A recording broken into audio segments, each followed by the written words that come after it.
Good morning. You can be seated, and can you please state and spell your name for the record for me? Yes, sir. My name is Jessica, first name Jessica, Jessica. First last name is Ramirez, Ramirez. Second last name is Delgado, Delgado. Thank you, ma'am. You may inquire, sir. Good morning. Good morning, sir. Ma'am, how are you employed? I am a reserve deputy with the Orange County Sheriff's Office. And how long have you been employed with the sheriff? 7 years. Back on July the 25th of 2018, how were you employed at that time? I was a full-time deputy sheriff for the agency.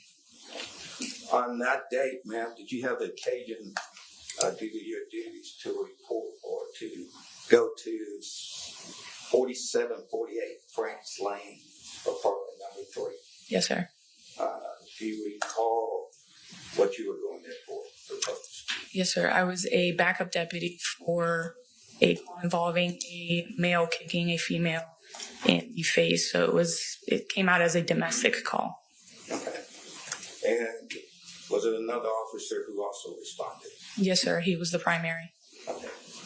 Ma'am, while you were there, did you have contact with Sarah Boone? Yes, sir. While having contact with Miss Boone, were you able to observe any injuries? Yes, sir. Yes, sir. She had swelling and bruising in her right eye. And ma'am, were you able to make contact with Mr. Jorge Torres? Yes, sir. Were you able to notice any injuries on his person? Yes, sir. He had red markings and some abrasions around his neck. Ma'am, at a certain point in time, did you place Miss Boone under arrest? Yes, sir. I detained her and placed her in my vehicle. Ma'am, at that time, do you recall or remember Miss Boone asking you, "Why am I in trouble?" Yes, sir. And without saying what you said, but did you respond to her? Yes, sir. After that, ma'am, do you remember Miss Boone asking you why? Because I fucking fought back. Yes, sir.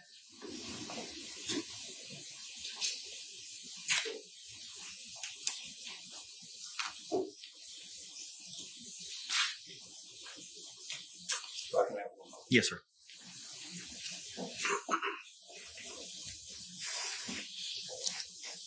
No further questions. Thank you. Any cross-examination? During the course of your investigation, you or the other responding deputies spoke to Mr. Torres as well? Yes, sir.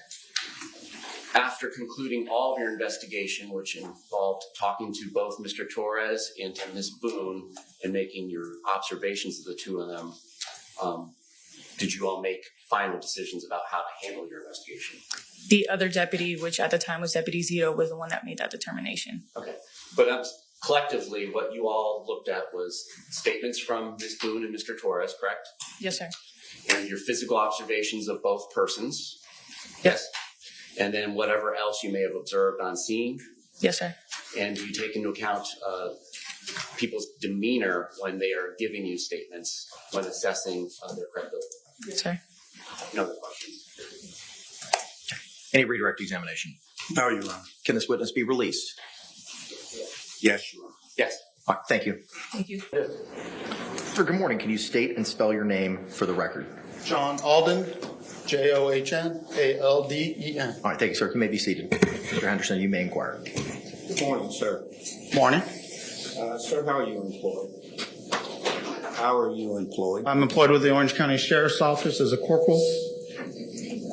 Back on August the 28th of 2019, how were you employed? I was a deputy in the Uniform Patrol Division in Sector 2. As a part of your job duties that day, did you have the occasion to respond to 4748 France Lane, number 3? Yes. What was the purpose?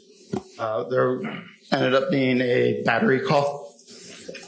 And, sir, were you the lead officer on this case? Yes. Were there any other backup officers there with you? I believe so. Sir, on that date, August the 28th of 2019, did you come in contact with Sarah Boone? Yes. Sir, On that date, did you observe any injuries on Sarah Boone? I observed redness on the left side of her neck and what to be an old injury to her right eye. Sir, on August 28th of 2019, did you come in contact with Jorge Torres? Yes. And did you notice any injuries on Mr. Torres? Yes, he had some redness on it by his left eye.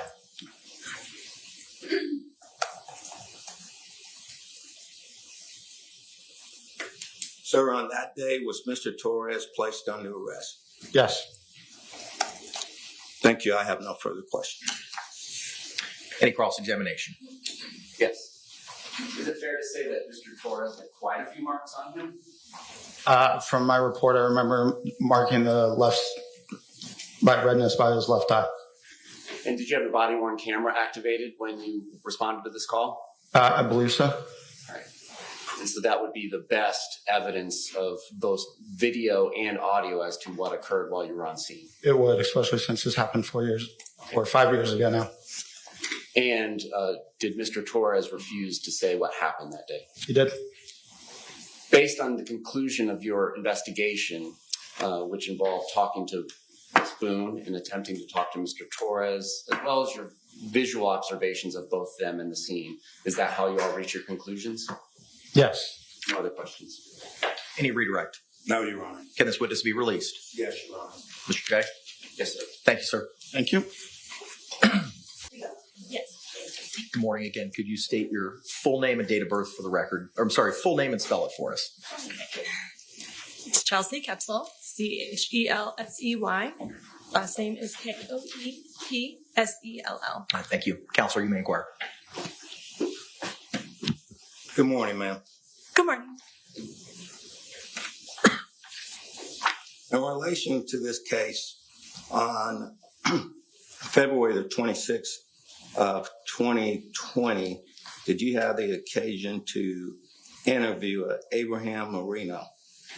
Yes, it did. Was that interview recorded, ma'am? Yes, it was. You remember as part of that interview that Mr. Marino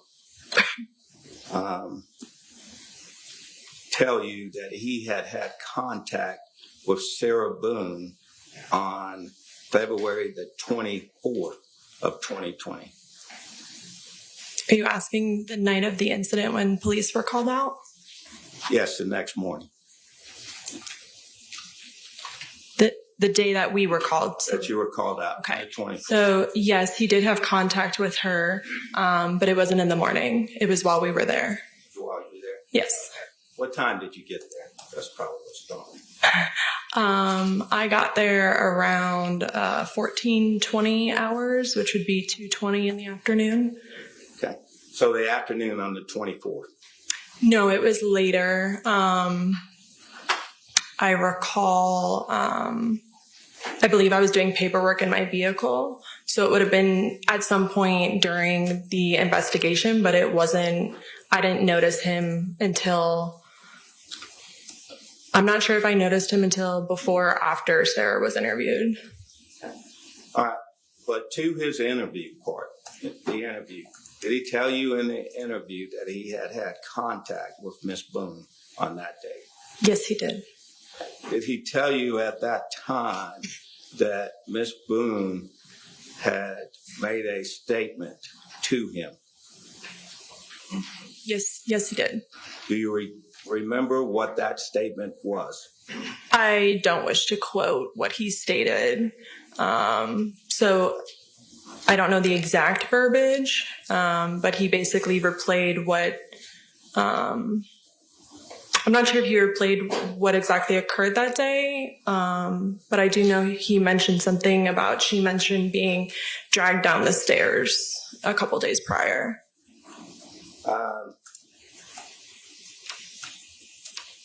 Did he say to you during that interview that Sarah Boone told us that a couple of days ago they had gotten into a fight where he grabbed her by her hair and dragged her down the steps?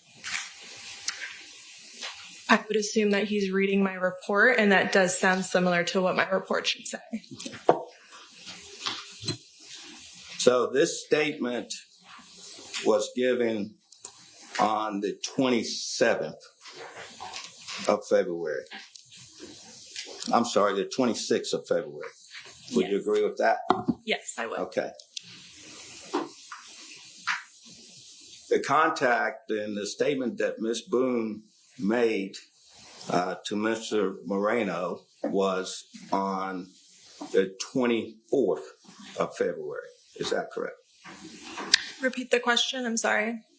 When Mr. Moreno is saying that Ms. Boone came up to him and made this statement that we just talked about, Yes, that was on February the 24th.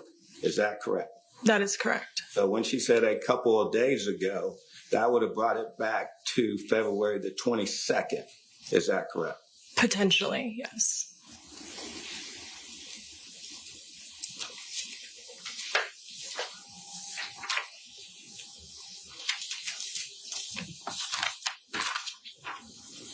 Ma'am, during that interview with you, did Mr. Moreno ever indicate to you that when he had contact with Ms. Boone on the 24th, that Sarah Boone told him what happened was an accident? Did he say that Sarah Boone stated that she was teaching him a lesson and things got out of hand and that she fell asleep? I don't recall the entirety of that being accurate. Yeah, I don't recall the entirety of what he just said being accurate. Do you remember him saying that at all? He did say that she had, I believe he said on the recording, passed out. So that's why, like, part of the statements might be accurate, but... Okay. Ma'am, would it refresh your memory if you were to see the recorded statement? His recorded statement? Yes. The transcription? Yes. Sure, yeah, great. May I approach the witness? You may.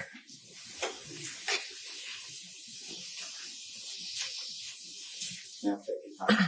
Read through that. Okay. When you are ready, just let me. Okay. I don't recall all the statements that you asked or the way you asked it, but Would it help if I repeat it? sure, yeah. Okay. You asked, like, you said multiple statements, so Yes, ma'am. this was a 11-minute interview. All right. The statement would be that Sarah Boone stated to Mr. Moreno that she was teaching him a lesson and things got out of hand and that she fell asleep. And I'm wanting to know. Did you say, okay, I thought I heard you say passed out the first time. I'm not sure if you said passed out or fell asleep. Fell asleep. Fell asleep, okay. And what I'm asking is there any indication that he told you that statement on the date of that interview on the 26th?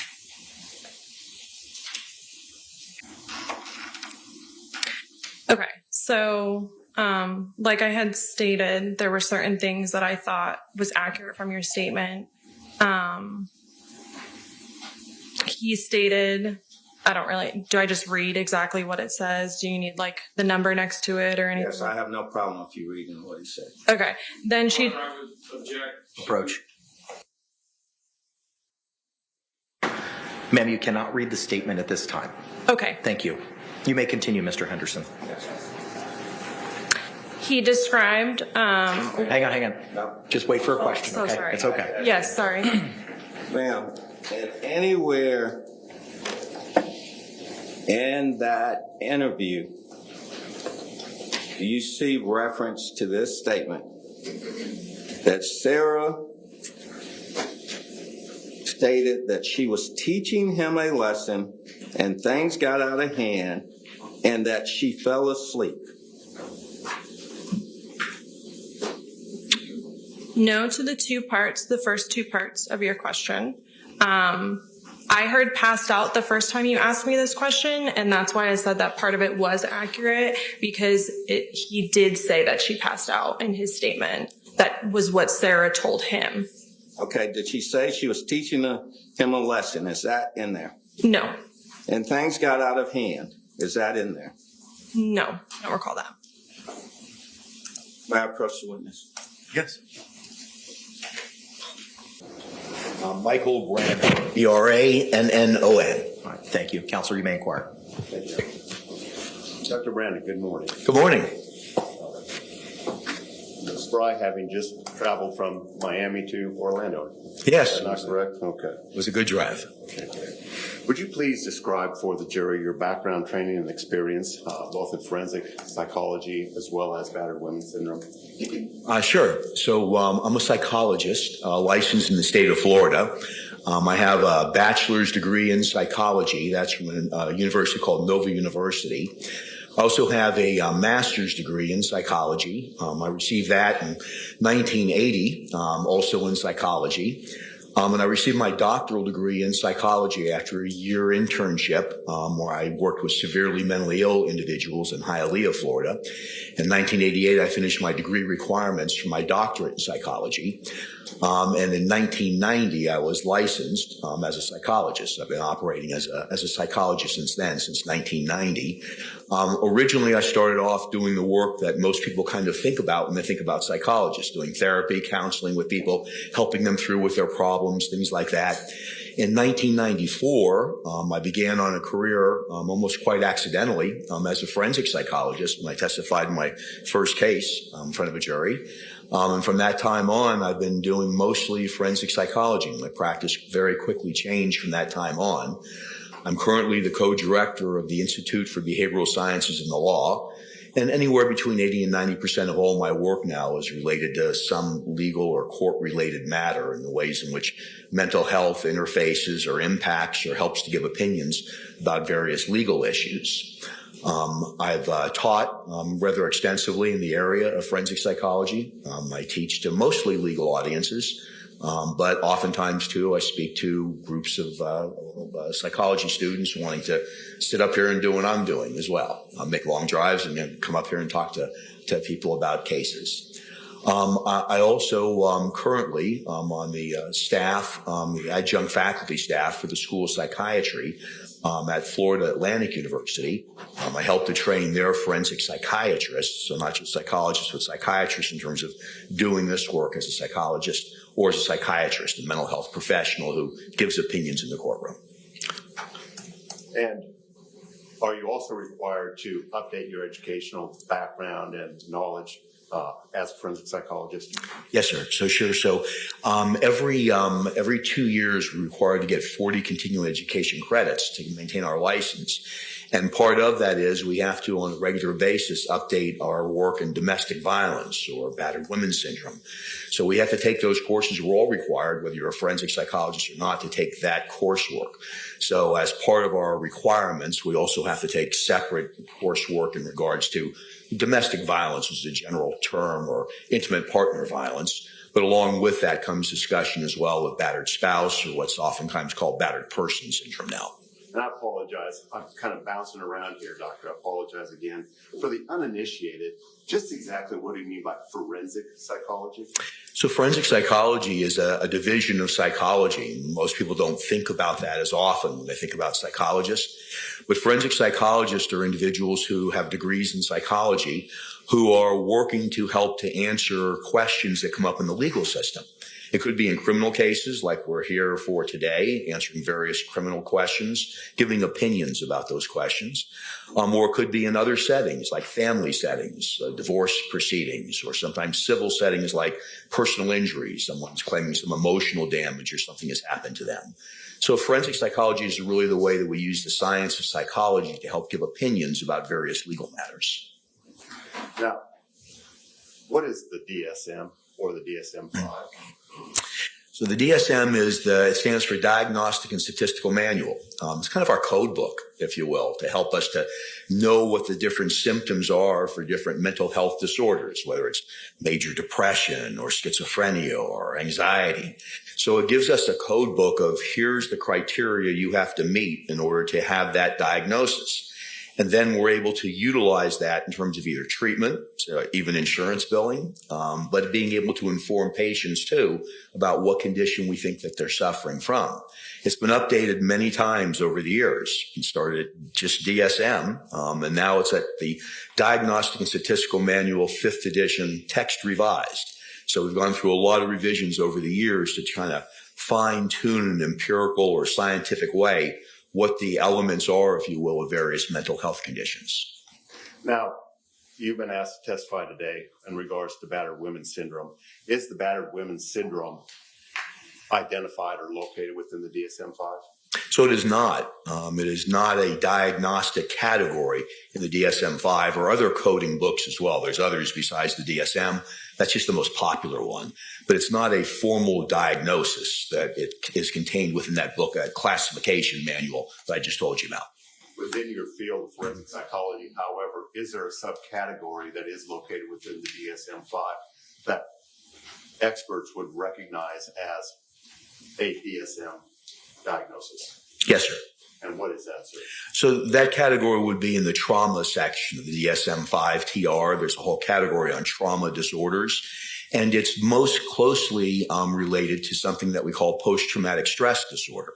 That isn't the only trauma disorder, but that's the one that what used to be called battered women's syndrome. Now I refer to it as battered person syndrome, but all of it really is more connected to a trauma disorder like post-traumatic stress disorder. Now, testify that you testify in criminal matters. Do you also testify? You indicated also on personal injury cases and emotional. That would be civil, correct? Yes, sir. Okay. In your experience, you've testified as an expert, as a forensic psychologist. You testified for, and today you're testifying for the defense or were called by the defense. Do you also testify for the state of Florida or other states within this country? Yes to both of those. I've testified in other states. I also testify for both the prosecution, the state or government, depending if it's federal or if it's a state case, and also for the defense. So I really get appointments and hired by both sides. About how many times have you testified? Wow. At last count, it was about 1,500 times. It's over that, way over that now. That was from a few years ago. But I testify in a lot of different kinds of hearings and trials over the course of mostly in Florida, but in other states as well.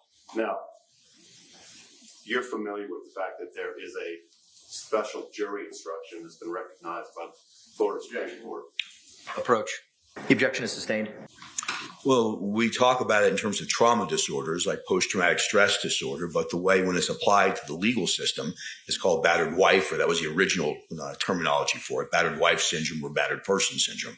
So really depends on your setting. So in this setting, we oftentimes talk about this particular condition that I've been asked to talk about today, is really referred to as battered spouse syndrome. Okay. And have you been asked to give your opinion as a legal expert and on battered spouse syndrome? Yes, sir. How frequently have you been asked to do that? I've been involved in about 100 cases of just that alone. I've been involved in some sort of testimony about 50 times. And you indicated that you testified for the state. You testified for the defense. You testified in state cases, federal cases. Could you break down on a percentage basis the number of times you testified for the state versus testifying for the defense? It's really close in terms of last time we looked at it, it was about 50-50. On most cases, like for instance, if there's a case that involves battered spouse, potentially battered spouse or battered wife syndrome, I'm usually called by the defense first because they raise the issue. If you're called by the prosecution, whether it be federal or state, what oftentimes happens is it's in response to a defense expert that's been called. So do I agree or disagree with that other expert? So I'm usually, the call usually comes first from the defense, but in terms of who I'm hired by, it's pretty even. It's about 50-50. Now, this time, Your Honor, I will proffer the witness as an expert in the field of forensic psychology. Yes, approach. Objection is sustained. Wait. Objection is still sustained. Mr. Beck, you may continue. Has battered spouse syndrome been accepted, to your knowledge, in the Florida court system? Yes, sir. Objection, legal conclusion. Sustained. Can you describe the classic system or systemology wherein an individual might necessarily suffer and then exhibit symptoms of battered women syndrome? Yes. So battered spouse syndrome is usually a woman's response. Doesn't have to be, but that's a classic historical research went into how women respond in situations in which there's intimate partner violence when they've been the victim of violence. Now we know, of course, in other kinds of relationships, men can be a victim of it as well, or whether it's a heterosexual or homosexual relationship, that both men and women can be victims. But we still know the majority of those individuals that are diagnosed with that condition or given that condition, classified with that condition, are women. Bless you. We do know that it's a reaction, a strategy that's developed by the person who's being abused to someone who's abusing them in an intimate partner situation. And essentially what they're doing is they've made a determination that they can't effectively escape from the abuse. They can't just leave for some reason. They feel in danger or they've been threatened if they leave that something bad will happen to them.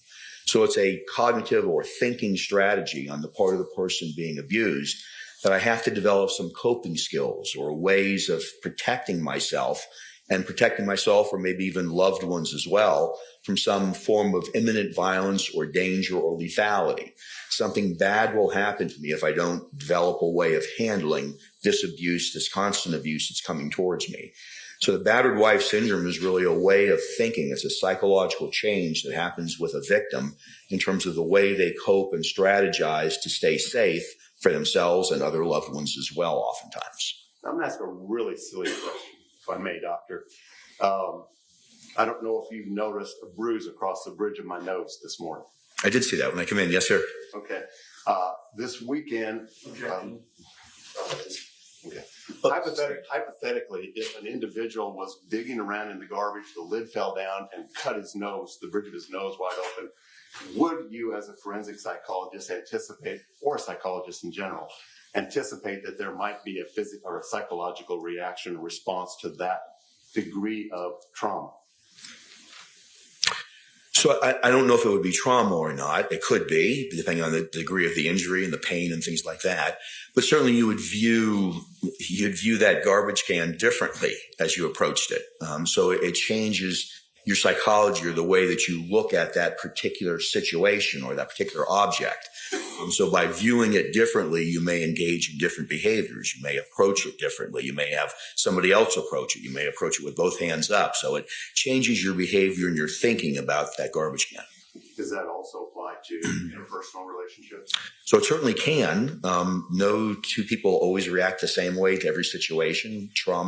One person's trauma is not a trauma to another person.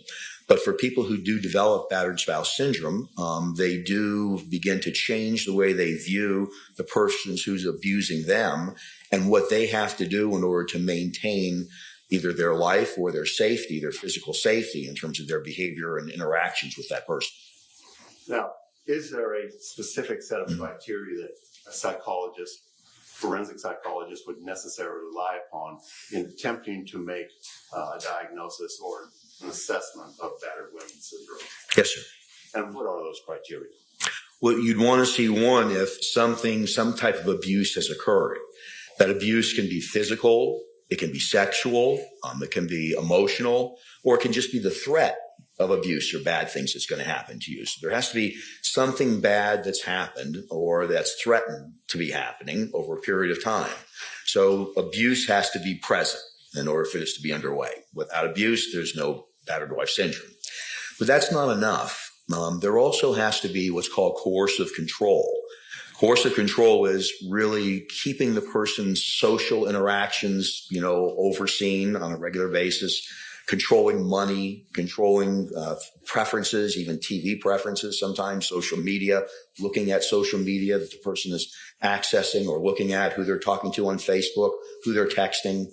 So it's a combination of abuse and coercive control that results in a person feeling victimized, but that's still not enough. That person then has to feel like they can't escape from that. They've either been told, if you leave me, you're going to die, or a family member is going to be harmed, your children, your mother, whatever it might be. And as a result of that, they develop strategies to cope with that, acquiescing, pleasing, doing anything they're asked to do, demeaning themselves, allowing themselves to be controlled, all of the things that would fend off, if you will, some abuse or attack or threat to them or someone who surrounds them. So those would be the components that you would need to have, and that dance continues to go on usually repeatedly throughout the course of that relationship. So I think what you're describing is, in a sense, a subjective nature to the syndrome that's being described. It's both objective and subjective. So objective in terms of the facts, like what's really happening. A person's being abused, they're being told certain things, there's control over them. But then the subjective part is the person's interpretation of that, their perception of that.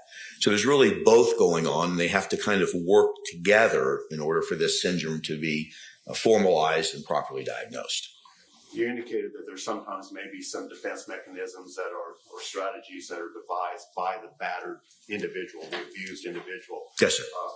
In your experience and your training, do controlled substances, alcohol, drugs frequently appear in your analysis or assessment? Yes. And the way they appear is they can appear either from the abuser or the abused or both. What can happen from the abuser standpoint is they may only be abusive, or the abuse may become worse if they abuse substances. From the abused standpoint, it may be self-medication. It may be a way of coping with the anxiety that there's going to be something bad that potentially could happen to them or somebody else. It's kind of a way of dealing with walking on the eggshells. So if I use substances, that can deaden the pain, if you will, for me, or help me to forget about it. So it's oftentimes, not always, but oftentimes part of either the abuser's behavior or the abused behavior. Do they, in your experience, do they, on occasion, actually defend the individual that is abusing them? That's a very frequent part of this syndrome. Not always, but it's very frequent. It's why interviewing them becomes difficult sometimes, because they're used to explaining away their behavior, the abuser's behavior, my black eye, my missing tooth, his screaming and yelling in the background while I'm talking to mom on the phone. So they're used to making excuses for it. It's part of the coping strategy, trying to explain away this behavior. He's had a bad day. She's, really upset about something else that's going on. She's really never like this at any other time. So defending that person is oftentimes a part of the battered spouse syndrome, and getting the person who's been abused to get them to stop defending them so they can talk about the actual abuse becomes a challenge. Now, the DSM makes reference on occasion to rule outs, I assume for the diagnosis that's being applied. What is a rule out? A rule out in our parlance says that we should consider these things before we look at other diagnoses. So, for instance, if we're going to consider schizophrenia, we should rule out substance abuse first, because oftentimes some drugs can create hallucinations and delusions and psychotic symptoms. So there's always rule outs, just like there are for medical conditions. So look for this before you consider this, is really what a rule out is. Are there specific rule outs for battered women syndrome or PTSD? Sure. So there's rule outs for everything, because you're considering a number of different conditions before you make a differential diagnosis, or you pick that's the one that I think best fits this person. So yes, there's rule outs for both of those.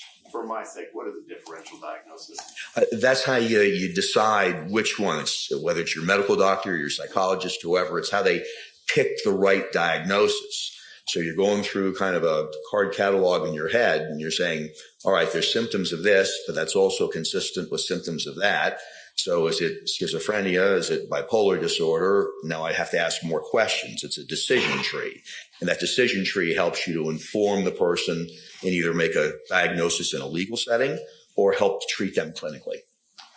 Now, if the individual, the psychologist is doing the evaluation, identifies the presence of certain rule outs, what is their response professionally to those rule outs in establishing or assessing the patient?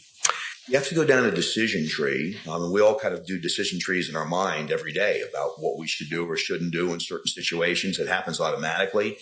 It's more structured when you're doing it professionally. So if you have a concern about substances, then you would kind of take that track and you'd have to ask a lot of questions in that area. So you'd want to know what kind of substances, how often are they using those substances, what kind of effect have those substances had on them before.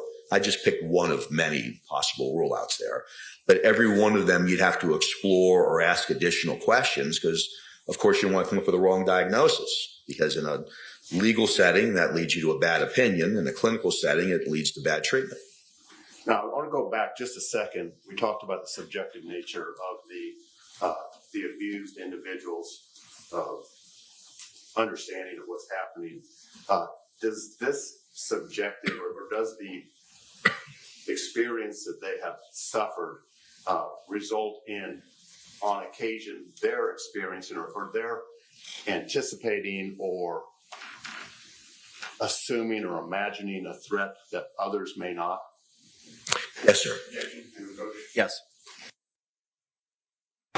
Objection is sustained.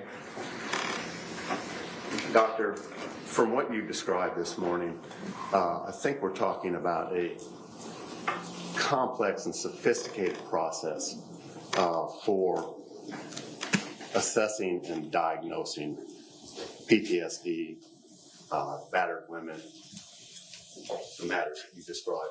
Is that a fair statement? Yes, sir. And in this instance, this particular matter regarding the state versus Sarah Boone, were you approached about the possibility of doing an assessment as to Sarah Boone? Approach. Objection sustained. Doctor, when you are retained to do an evaluation in these matters, what is your practice in regards to the assessment proceedings, the assessment efforts? Well, I'd first want to know what type of an assessment that it is, because there's different methods of approach that you'd use to analyze and be able to give an opinion on whatever question's being asked of you. So the very first goal for me as a forensic psychologist is to isolate what the question is. So what are they asking me to do? Because I want to know, A, can I do that? Am I qualified to do that, or should I refer that to somebody else? Or B, is that something I'm going to have enough time to do and enough resources to do? Then the next thing I would do is start asking questions about specifically what do you already have or what can you get to help me answer this question? So right away, I'd start to find out what's available.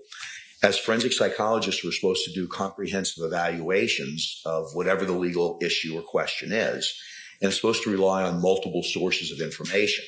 So depending again upon the question, I'm trying to then define early on what are those multiple pieces of information I'm going to need to help to try to give an opinion and a educated opinion about that matter. Have you done an assessment in this particular case? No, sir. Can you tell us very briefly whether that was your decision? Objection, relevance. Okay, Approach. that's fine. Move on. Objection sustained. In your experience, doctor, Thank you very much. can battered women syndrome rear its ugly head? For instance, when there are threats to other members of the family, two-legged or four? So yes, that's very common, that it's not just the person. It increases the terror from someone who's doing the abuse to mention other family members that they might also suffer abuse. So whether it's emotional or physical, those type of things are very common. Not always, but it's very common in the course of domestic violence cases or intimate partner violence cases.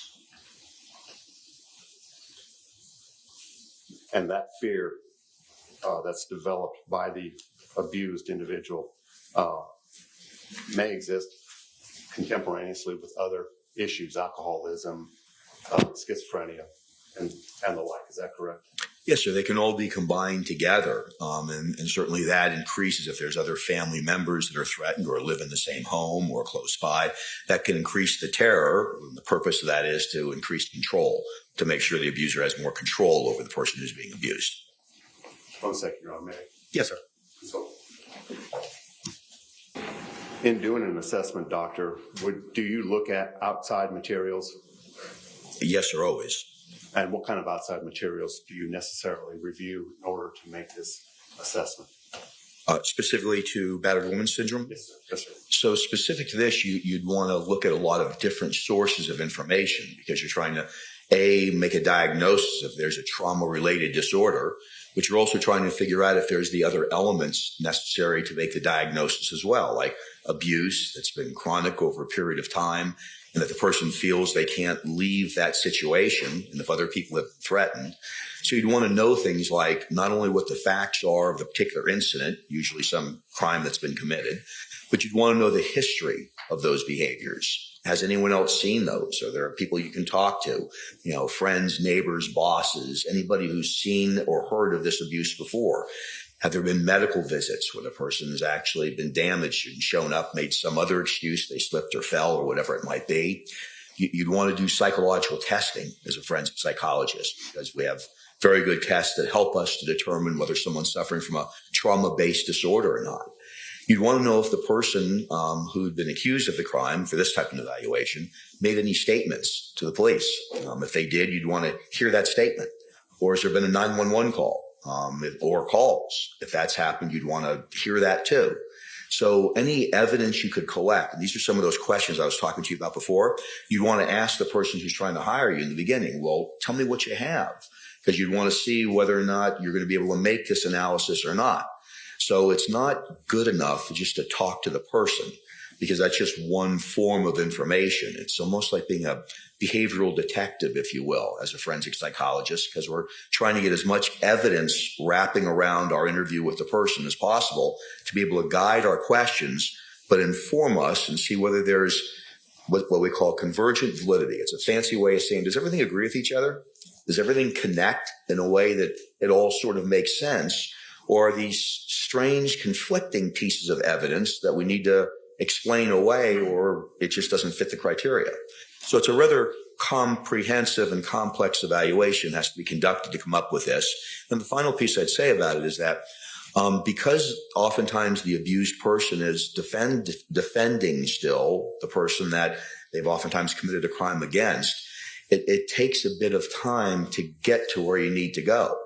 With all victims of trauma, whether you're talking about situations where you're doing therapy or you're doing an analysis in this type of setting, a criminal setting, it usually takes some time to break through that and get them to trust you to talk about the trauma, but to stop defending the person and talk about the abuse and how they felt about the abuse.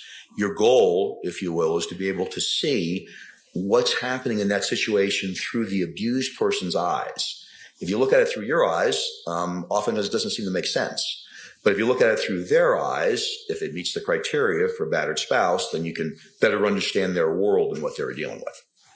And real briefly, some of the things that you are evaluating when you examine, particularly the individual themselves, you're looking for anxiety and or fear? Yes. Low self-esteem? Yes. Are you looking for depression? Yes. Are you looking for any form of social or interpersonal withdrawal? Withdrawal, especially if it's forced withdrawal, controlled withdrawal, if there's consequences to socializing with my family, my friends, calling them on the phone, texting them. So especially in that context. Stockholm Syndrome. Sure, that can be part of it. And what is Stockholm Syndrome, real briefly? So it's really adapting to someone who's captive or taking over a person, controlling their life, sort of adapting to that situation. The famous model of that would be many, many decades ago, a woman called Patty Hearst, who was kidnapped. But it's taking on the beliefs and taking on an acceptance, if you will, of a kind of a captive situation. And in these situations with women who have been abused, who meet the criteria for battered spouse syndrome, they oftentimes adapt, defend, and take on in an acquiescent way that this is okay and I'm part of this situation as opposed to the situation. Will this syndrome exhibit itself in physical attributes? It can, at times, even physical illness at times. Inability to sleep, inability to keep food down, and those type of things. Sure. Yes, sir. Would that individual potentially experience hypervigilance? Well, that's a large part of it. Of any trauma-based disorder is hypervigilance. What changes when you've been traumatized, any kind of trauma, not just abuse, but what changes is your perception of danger. So whether it's the lid of the garbage can hitting on your nose, or whether it's someone being abusive towards you, those situations change your perception of danger. So you no longer see that object or that person in the same way. You have a foreboding sense of danger could occur. So other people may not perceive it with that person. He's so nice at work, or he's nice in these other settings, or he's so great on the softball field, but at home he's different. So that person who's being abused, their perception changes. Does that include denial? It could include denial, and oftentimes that's part of the explanation. The defensiveness of that person is the denial of how bad things are that are going on. Thanks, Doctor. For this time.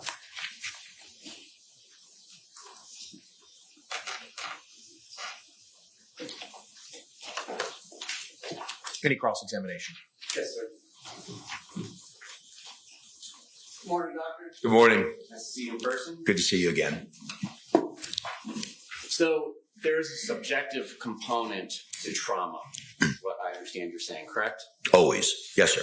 And so hypothetically, a couple could be in a 3.5-year relationship with physical violence, emotional violence, even sexual violence. But either or both of those partners may or may not believe that is a traumatic experience for him or herself, correct? Yes, sir. People mistake the stimulus about what happens as the trauma. The trauma is really the reaction to it. So bad things that happen, people don't always react in the same way to them. So yes, sir, that's correct. So for instance, a homicide detective or a homicide prosecutor may go out to a scene and see a freshly dead body, and their perception of that environmental stimulus may be very different from somebody who works at Dunkin' Donuts and just gives us muffins in the morning coming across a dead body. Is that fair? Yes, sir. That homicide detective may be able to go eat lunch right after it, and the other person who works at the donut restaurant may not be able to eat for a couple of days as a result. So, yes, perception is a big part of how trauma occurs. And I understand your answers today, and I'm not saying that they were different the other day. But I understand you to say that it's very important to do a comprehensive evaluation to get the full picture of what is going on in the perceived battered spouse's mind, correct? When we approach. Yes. The objection is overruled. So we've been talking about the importance of doing a comprehensive evaluation with as many collateral sources as one could possibly have when making an assessment about the battered spouse syndrome, correct? Yes, sir. It's a relevant piece of information. Yes, sir. And would you agree that obviously the person who is accused of committing a crime, there are credibility issues that you do need to care for when relying upon that person's history provided about the events leading to that and the past events describing the relationship with the intimate partner? Yes, sir. In every forensic evaluation, that's the case. Is this particularly important if there's a comorbidity with an alcohol abuse disorder? Yes. And can you tell the jury what alcohol abuse disorder means in the DSM-5 TR? Sure. It's the biggest part of it is it's not just the use of alcohol, it's impairment that happens as a result. So it's the excessive use of alcohol, but that could mean something different, just like the excessive use of marijuana might mean. But it's the use of alcohol to the degree that it impairs or affects a person's life. And with that may come a lot of other things like deceitfulness or aggression or unreliability, sleep or somatic problems, difficulties. So, but the important thing to remember there is that it's the use of a substance that impairs or affects a person's life. And if there is alcohol involved in the histories being given about either the event in question or any preceding events, must the evaluator take that into account when evaluating the memories and perceptions of the person giving them that history? Yes. So in introducing that new topic about memory, we know that substances can interfere and impair memory. So as a result of that, you'd want to know what they were using, how close it was. If you're talking about a particular event, like a crime, you'd want to know if there was substance usage, and if so, what the person's memory functioning was, and does that match up with other sources of information about what those events were. Are you familiar with the narcissistic personality disorder? Yes, sir, of course. Is that something recognized in the DSM-5 TR? Yes, sir. And can you tell us whether or not a person who is giving a history, whether it's the patient/client or whatnot, has traits, perhaps not a diagnosis, but even just traits of the narcissistic personality disorder? Is that something the evaluator should account for in evaluating the credibility of the history given? Yes. And why is that? Well, because all forms of disorders or conditions or just traits may lead to inaccurate information, either not purposely or purposely. They may be deceptive. So certain personality disorders or traits can lead to deception or inappropriate or inaccurate information. That's why you need more than one source of information. Does what this person's saying to me check out with other sources of information? And I don't mean to quiz you on it, but can you tell us some of the criteria for the narcissistic personality disorder? I can. Yes, sir. So it is a grandiose sense of self-worth. It's the consideration of yourself over anybody else. It's kind of operating in your own world. So it's an inflated sense of who you are. It's a misperception of how important you are to other people and your meaning to other people. It's a sense of specialness, that you stand out from other people in terms of special skill or skills, and that other people, if they don't recognize that, they should recognize that. So the biggest heading there is an inflated sense of self-esteem and grandiosity. Are you familiar with an adjustment disorder diagnosis? Yes, sir.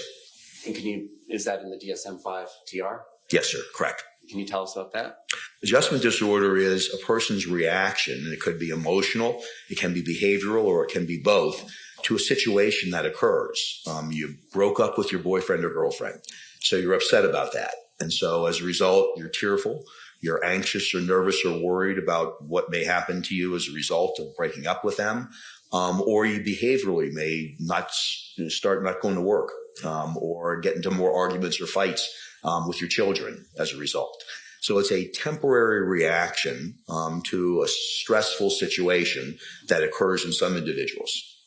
And hypothetically, if a person who is giving a history for criteria of diagnosis, let me strike that.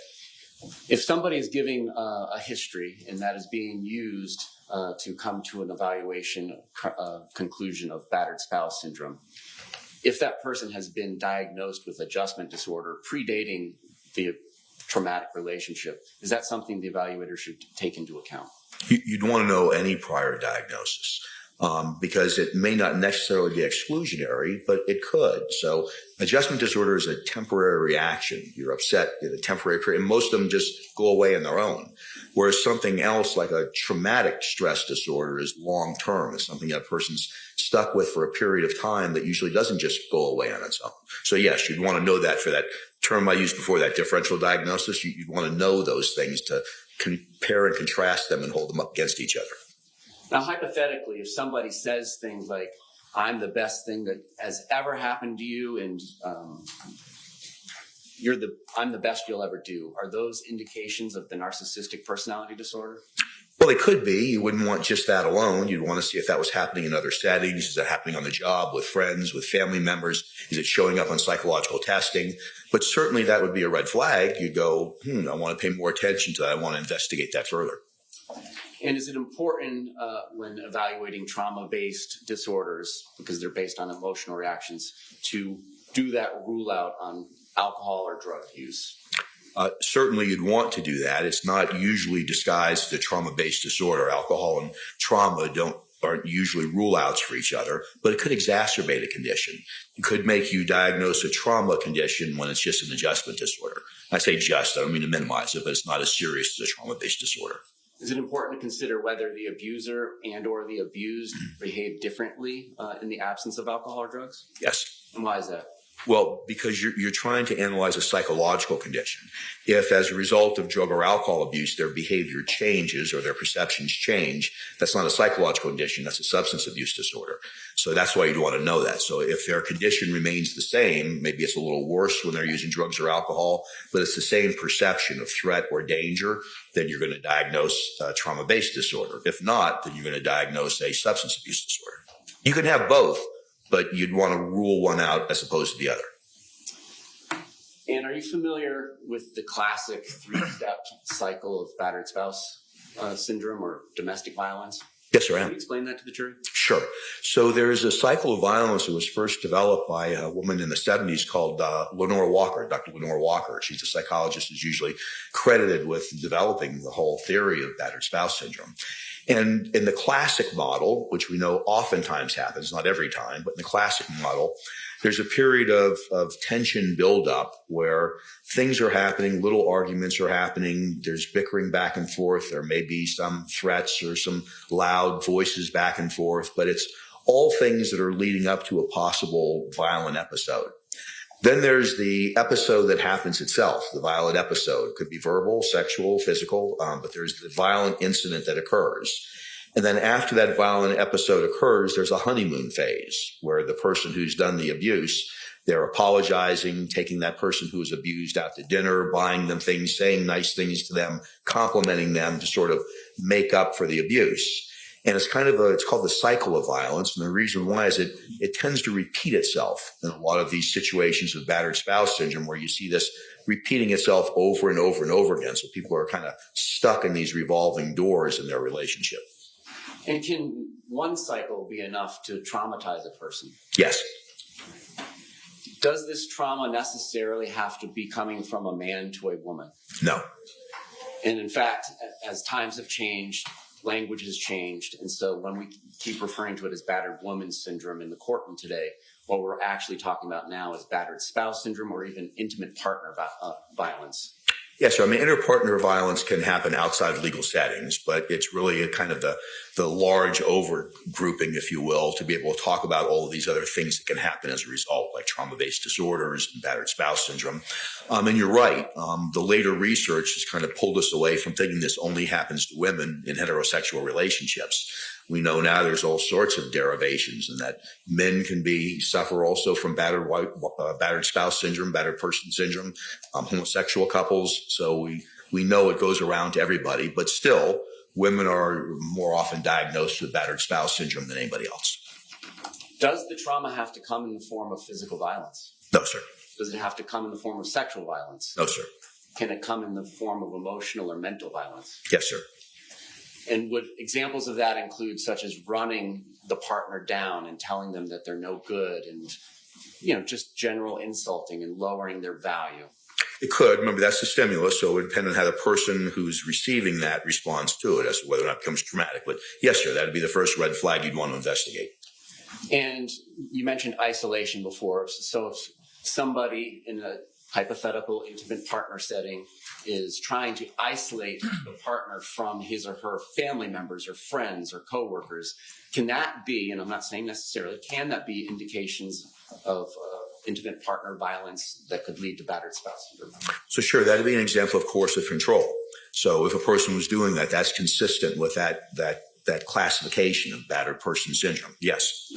And hypothetically, controlling another person, the intimate partner's personal property or effects, such as a birth certificate or identification papers, can that be indication of emotional trauma towards the partner who is lacking the control over those identification papers? So that's a stimulus that could result, depending on how the person subjectively perceives it, in some trauma. So yes, all of the things that you mentioned could be stimulus, if you will, that a person could perceive as traumatic. And hypothetically, if one partner A gives partner B a gift, such as a bicycle, but partner A continues to maintain that the bicycle is his or hers because he or she bought it, even though it was a gift to B, can that be a form of emotional abuse towards B? Sure, it sounds like control, but I guess you could interpret it as emotional abuse too. But it sounds more like a control mechanism that'd be consistent.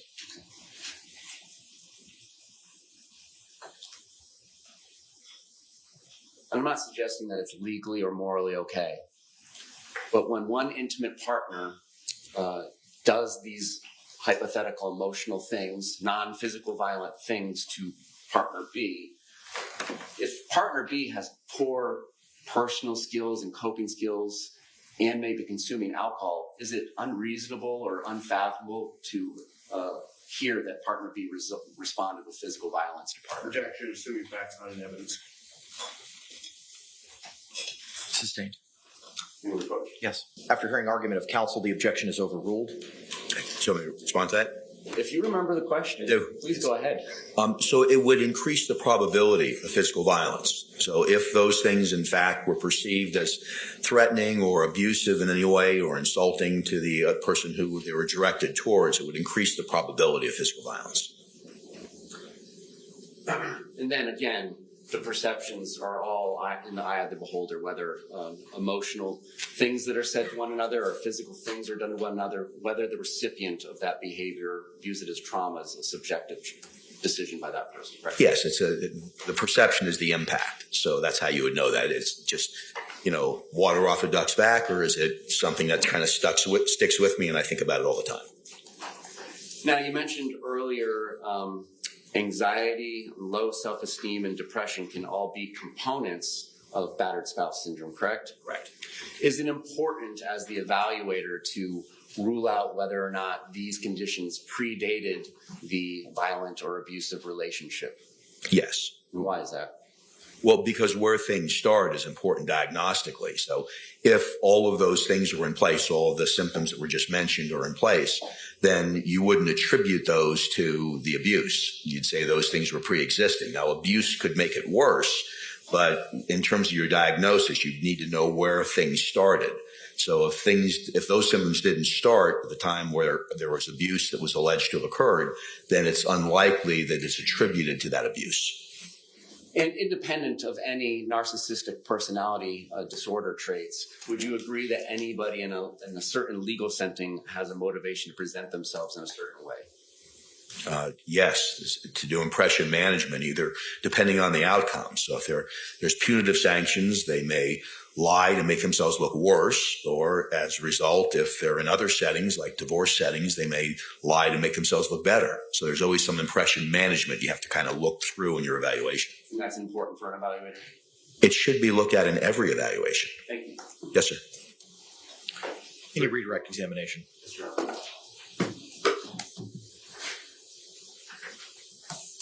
Just want to, one more time, in response to the state's questioning, you indicated that where an individual's credibility may be in question, there is a necessity that the individual who's making the assessment corroborate whatever they're being told. Is that correct? Yes, sir. In a number of different ways. We have psychological tests that assess for things called malingering or faking mental health problems or difficulties. So you'd want to do that. You'd want to look at other evidence to see if it's all consistent. So it's very important you don't just rely on self-report. It's possible that an individual may exhibit one or two attributes of a particular DSM diagnosis, but not actually qualify because it's simply not there. Right. Sure. So sometimes like social isolation can be because we're introverted, or it could be part of depression. So you need to kind of follow it out and see how many of the symptoms are there to see whether or not it meets the criteria. So I may exhibit one or two symptoms of narcissism, but not qualify because I don't meet all of those, or a significant number of the indicators that you would rely upon to make that diagnosis. Yes, sir. Or it can be situationally based, like we may display narcissistic features here in a courtroom, but may not do that in any other part of our life. Now, in your experience, have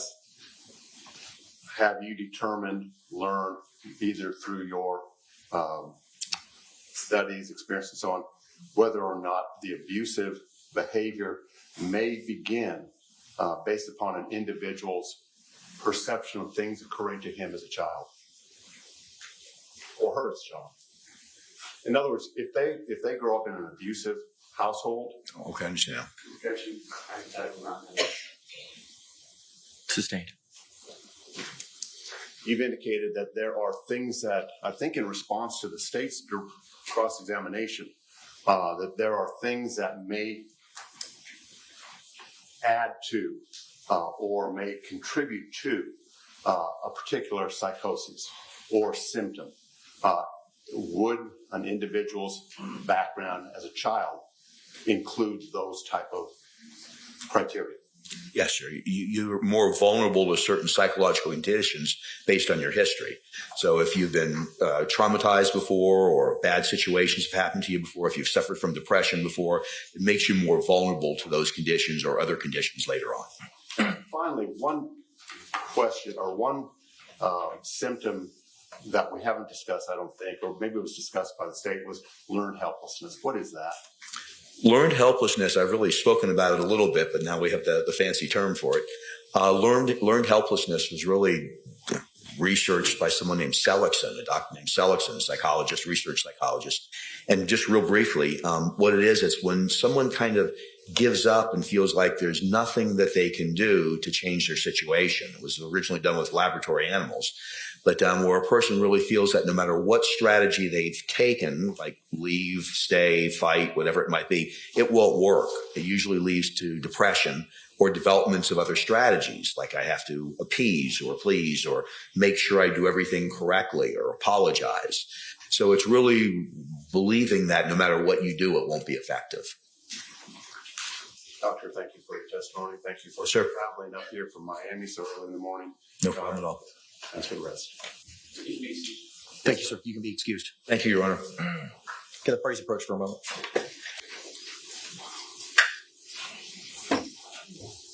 First name is Junella, Junella. Last name Uadan, UA, D as in Delta, AN. Counselor, you may inquire.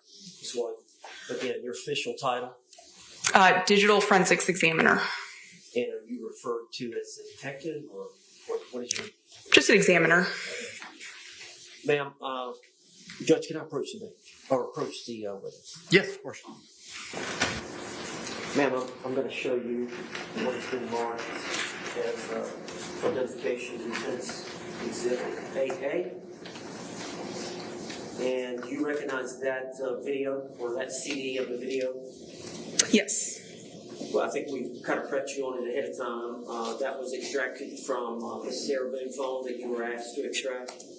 Yes, one of the media files, yes. Okay, and is that video a fair and accurate depiction of one of the videos that was extracted from Sarah Boone's phone? Yes. And then identification C, defense identification, same type question. You've had a chance to review that video, and is that one of the videos that was extracted from the Sarah Boone phone? Yes.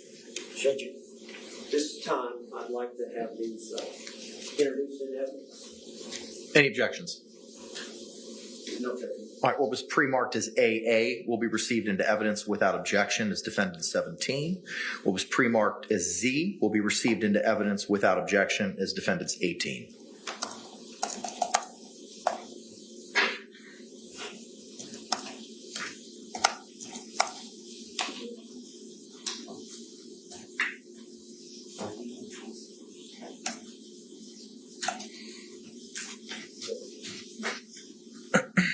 We're going to play exhibit 17 first. You may proceed. And is there a volume? Judge, do you have control of the volume? Volume is on.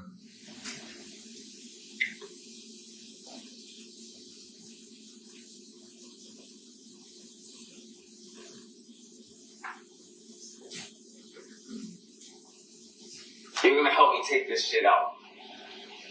Real shit. You're gonna help me take it out. You're gonna help me take this shit out.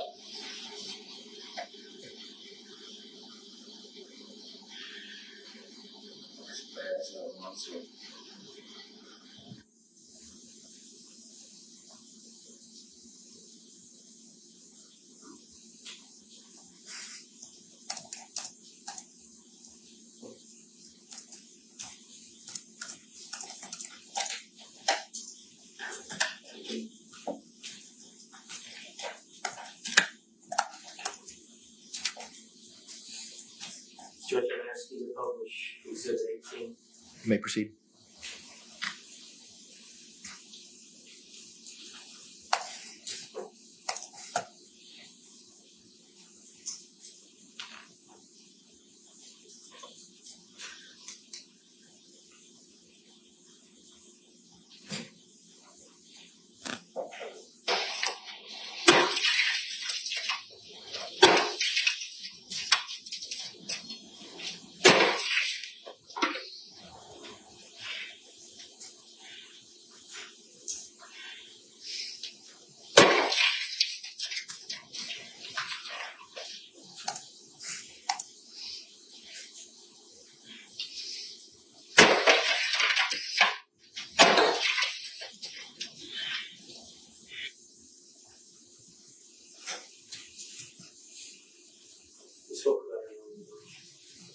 Say again, sir. You spoke about her clothing. Yes, understood. They're tendering, no problem. All right, thank you very much. All right. This witness can't be released, correct? Yes. State. Yes, sir. Thank you. All right, can the parties approach momentarily, please? What did you say? Can you state and spell your name for the record Pearl for us? Walker. Pearl Walker, Walker. Thank you very much, ma'am. Mr. Beck, you may proceed. Good afternoon, Ms. Walker. Ms. Walker, do you know the defendant, Sarah Boone? Yes. Okay. How do you know her, ma'am? How do you know Ms. Boone?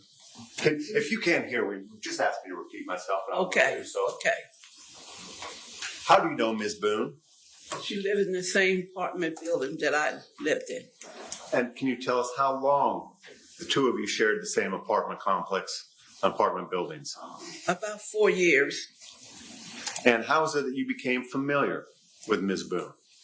My husband and I was sitting out on the porch, and we see her coming with her 2 dogs. What happened then? Then I would call her over with her dogs. And what do you mean by call her over? When I see her walking with a dog, and I see her and I look at her, and I said, "Hey, Sarah, how you doing?" And that's it. And would she generally respond to you? Yes. And how, look, I won't go there. Would you spend time with Ms. Boone? Did I spend time? Would you spend time speaking with Ms. Boone? Yes. How long would you speak with her? About 15 or 20 minutes. That's all. And was your husband sometimes involved in those conversations as well? He just say hi. So you and Ms. Boone were the 2 primary communicators? Yes, sir. Okay. In the time that you knew Ms. Boone, did you witness anything about her person or her body that gave you cause for concern? Sometimes I would see it like she had been choked around her neck or her arm be hurt. I have a mark on her arm. And I just asked her. And would she describe how that happened? She just say, I had a... Hang on. The objection is sustained.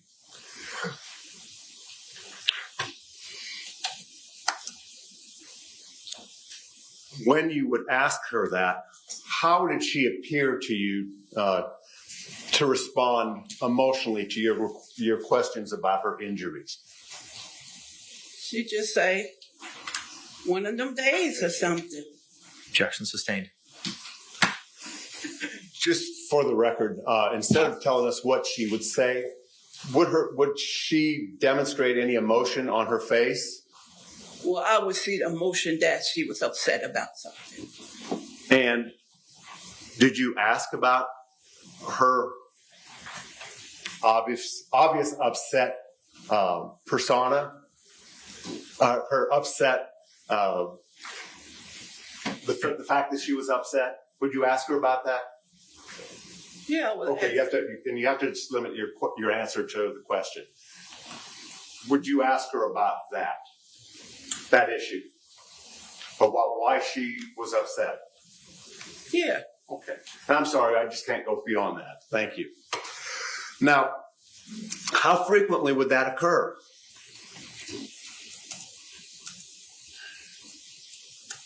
I would say on the weekends when I see her. Was that primarily when you saw her on the weekends? Mostly I would see her walking through, going to her place, and I'm sitting on the porch and I see her then. Now, strike that. While you were there in that apartment complex, and excuse me for getting ahead of myself, do you still live in that apartment complex? No. How long have you been gone from that apartment complex?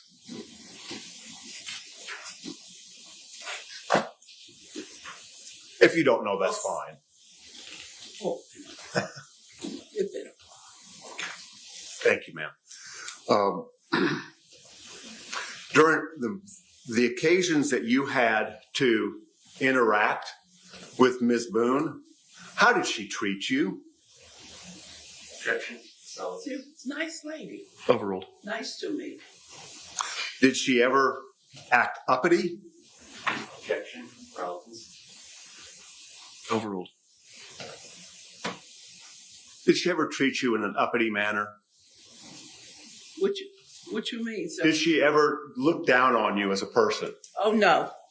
Did she ever treat you with disrespect? No. I'm going to object. This is character. Sustained.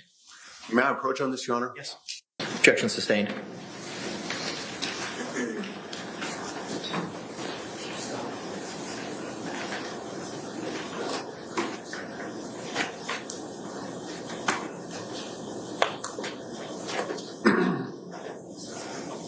I'm sorry, I'm back, Mrs. Walker. In the time that you and Ms. Boone lived together, on occasion, did you see law enforcement arrive at the apartment complex? A couple of times. And did you ever get involved in any of their investigation? No, sir. Were you ever approached by law enforcement and asked for information, evidence, insight into what might be going on? No, sir. Now, in all candor, were there occasions when you believed that Sarah Boone may have been under the influence of alcohol?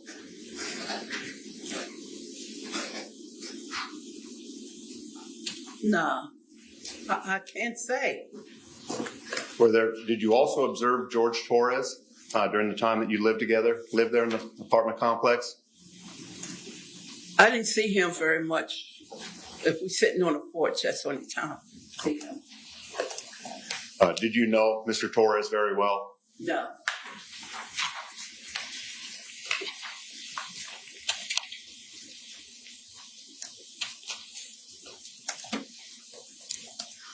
Was there an incident when you saw Ms. Boone with a black eye? Yes.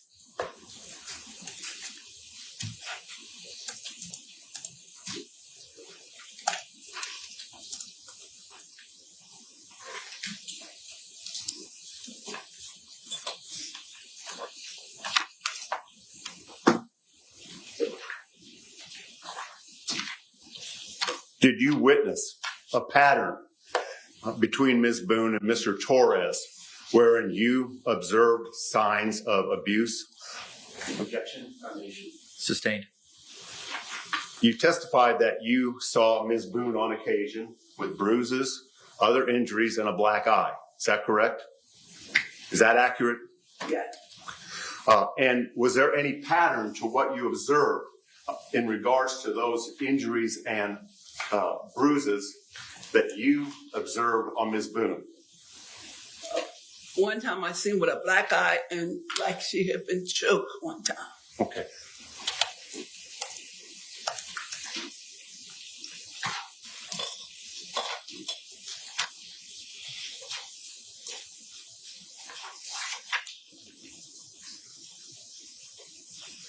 Did Ms. Boone complain to you about those marks? Yes.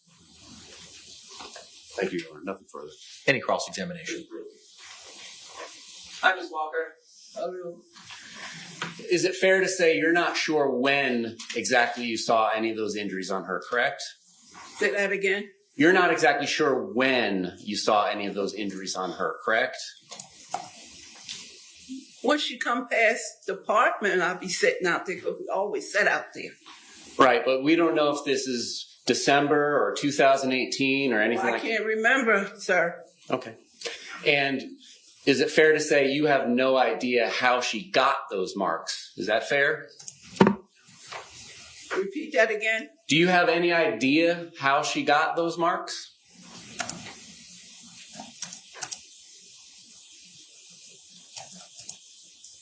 On the weekends, I see him and her go in. Okay. But you don't know who, if anybody, put those marks on her, right? Well, Just calls for yes or I no. can tell when they're in Must have had an argument or something. I hear the dogs barking. Okay. And you're 5 doors down, right?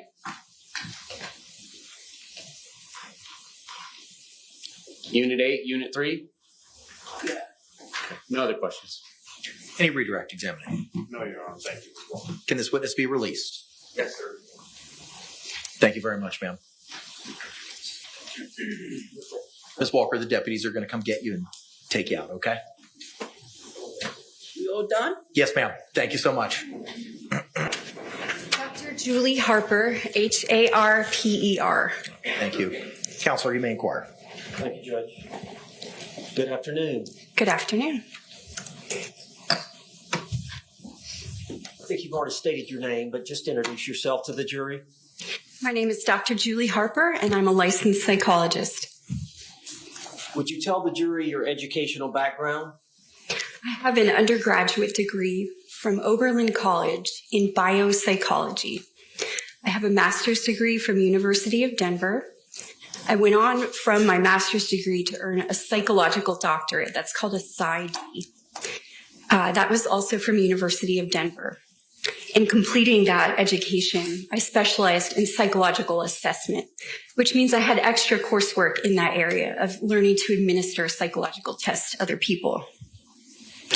I completed an APA-approved internship at Washington State University, which means that I was matched, and that was my site to practice being a psychologist for a full year, and that was between 1999 and 2000. And following that, I turned in my dissertation, which was in the passing of power in couples relationships. I then graduated and started my postdoc work in Pullman, Washington. As part of becoming a psychologist, you have to have over 1,500 to 2,000 hours of supervised work as a psychologist. The person that supervised me was a forensic psychologist. So during that postdoc time, that was my introduction to forensic work while I worked at a community mental health center. Dr. Harper, how long have you been licensed? I was first licensed in Washington State in 2002, so 22 years. What type of position have you held as a psychologist? Well, I was rehired at my internship site, so I worked at Washington State University College Counseling Center. I also worked 2 times at a community mental health center. The first time was in Pullman, Washington, and that was during the period of time where I was getting my postdoc hours completed, and then I stayed on after licensure. I also worked in Florida. When I came to Florida in 2005, I took a position in the Fort Walton Beach area at Bridgeway Center, which is a community mental health center. And while working there, I completed a variety of psychological assessments. I was directing the testing program. I also began working during the Department of Juvenile Justice contract work for evaluating adolescents that had gotten into legal trouble and needed an assessment for consideration of program placement. I worked in that community mental health setting doing clinical assessments and the DJJ contract and Social Security evaluations, and continued that until about 2010. In 2010, I opened my own private practice, which is Northwest Florida Psychological Services. And in the beginning of the practice, it was a combined clinical and forensic practice, meaning that I spent a majority of time doing psychological assessments to answer questions from physicians about things like ADHD, depression, to make treatment recommendations. I had the therapy patients, and I also did, again, Social Security disability evaluations, so numerous kinds of assessments. And then over time, I began doing more and more forensic work, including receiving appointments from judges to do competency to stand trial evaluations, sanity at the time of the offense evaluations for Circuit 1 in Florida. And I continued to do the Department of Juvenile Justice contract briefly, but then that it came up for bid and I discontinued that contract. What I did is I slowly reduced my clinical practice because when you do forensic psychology, it means you have to travel. Your individuals that you're seeing are not usually out in the community. A lot of times you have to see them in jail. So it's hard to maintain a therapy practice, and I scaled that back over time. Eventually, my practice became entirely forensic. And then in 2017, I took a job with the state of Georgia to be an evaluator full-time. I was working doing competency to stand trial and sanity at the time of the offense evaluations, and then assisting with risk assessments in the inpatient setting. I did that until 2021. At that time, my private practice was just quieted down, of course, from COVID, and I was not in full-time practice, so I wished to return to full-time practice with my own company, and I did that in May of 2021. And since then, obviously the courts are busy again. We're all recovering from the COVID era and back to full-time practice. Now, where do you live? I live in Okaloosa County, and that is in the panhandle of Florida. All right. And is that where your practice is currently? Yes. All right. Is it fair to say you travel the state to? Bless you. Is it fair to say you travel the state to do assessments or evaluations? That's correct. I travel to a lot of cities throughout Florida, as far south as like Miami, and then of course working along. Is it fair to say that you testify in various counties throughout the state? Yes. And I know that yesterday you were set to testify in Bay County, Panama City. That's correct. I was testifying yesterday in a death penalty case in Bay County. All right. And when you finished, you drove here? Yes, I did. My understanding is you got here after midnight. Yes. What other counties have you testified in? Well, I've testified here in Orange County, in Miami-Dade, in Duval. It might be hard for me to list everywhere. Alachua, Escambia, Santa Rosa County, Walton County, Bay County, Washington. So just so the jury understands, the nature of practice is you have to travel throughout the state.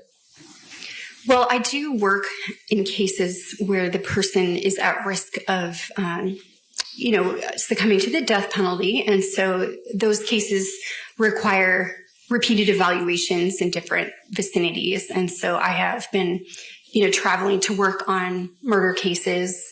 There are psychologists, I suppose, that do forensic work that might just confine their work to one circuit or stay. But I actually broadly travel. Okay.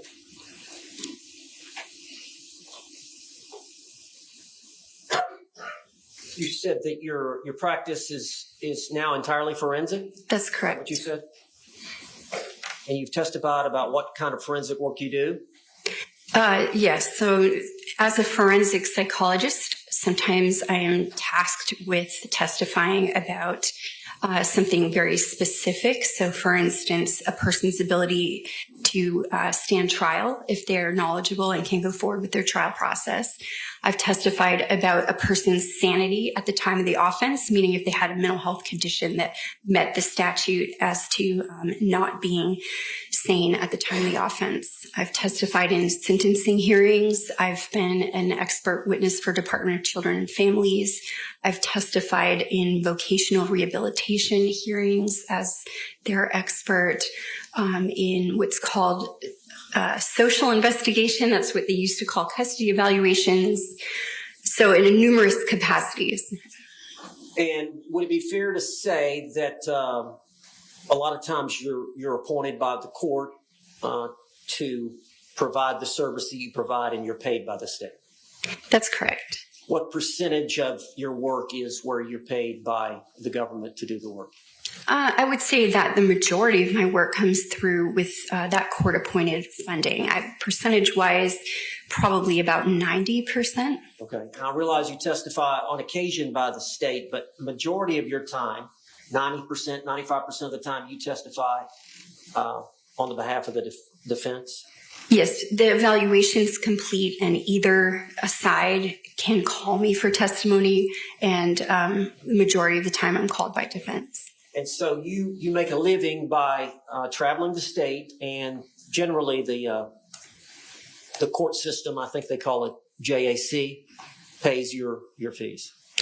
So I make a living by performing work as a forensic psychologist, evaluating individuals, most of the time that are incarcerated in a prison or a jail setting, providing consultation to attorneys who might just have questions that would need a psychological expert to explain something to them. I also do fitness for duty evaluations for law enforcement, pre-employment evaluations for law enforcement and firefighters. So depending on the work that's needed, I do those. Doctor, how is a forensic psychological evaluation different than a regular psychological evaluation? Can you tell the jury? Sure. So if any of us went into a psychologist's office and had an evaluation done, it would be most likely for treatment. So things like if you qualify for surgery or you're going to have treatment, maybe you've got a condition that you want therapy for. A psychological assessment is very helpful in identifying a diagnosis and then setting a course for treatment. A forensic psychological evaluation has many of the same procedures, but the aim is really different. The aim would be to answer some kind of legal question that is posed. So as an expert, I might be in the position to provide some education or experiential descriptions of something that a person might be suffering from to people that are going to make a decision. So for instance, if it's a competency evaluation, I would educate the fact finder. In that case, it would be a judge about what is wrong with the person or if they had any deficits at all, or if they were competent to proceed. In a situation like this, a forensic psychological evaluation might be geared more to identifying, again, if there is a mental health condition present in the defendant I'm evaluating, and then to provide a jury with education about what I found in my evaluation.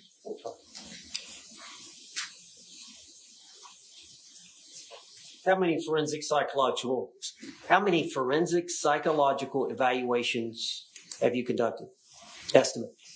So just as an estimate, it's clearly more than 4,000. I've been doing forensic psychological evaluations as far back as 2007. Have you been qualified as an expert to testify in forensic psychologist in court as a forensic psychologist? I have. And you said you've testified for the prosecution. Yes. And you've testified for the defense. Yes. Is there any difference in the work that you do depending on who hires you? Which side? Absolutely not. A forensic psychological evaluation is an objective assessment of what's going on with the person. So you should be performing the same kinds of procedures in doing the evaluation. It should not matter who's retained you. What you're trying to do is answer a question. Are there times when you actually do an evaluation and assess an individual, but then you're not actually called to testify? Yes, many times that's the case. You will provide your feedback to the attorney, and then it's up to the attorney to decide if there's anything in there that would be useful to them, or if they're pursuing a certain kind of information for the court, they would choose to call you for testimony. Dr. Harper, do you recognize Sarah Boone at the defense table with Tony Henderson? I do. When did you first get involved with Miss Boone? It would have been in around June of 2020. It was the first I heard of her case. And what were you asked to do? A comprehensive psychological evaluation of Ms. Boone. And did you do that in Miss Boone's case? I did. Okay. Were you given materials to review? I was. Is that standard operating procedure? Yes. You assess the client individually, one-on-one, and then there are collateral evidence or material that you also consider? Yes. Can you tell the jury about that? Yes. So in forensic work, there are a variety of documents that are usually available in assessing a defendant, in this case for criminal court, you would see things like witness statements. There might be body cam footage or just more information about the offense itself. Sometimes there's an interrogation video. So you would get kind of the legal description of the offense and the things that have occurred. I also will often get educational records of a person, mental health records, hospital records, things of that nature that would describe their biopsychosocial history to me. And you were given materials as it relates to Sarah Boone to review? Yes, I have it. How many times did you meet with Sarah Boone? So 9 times.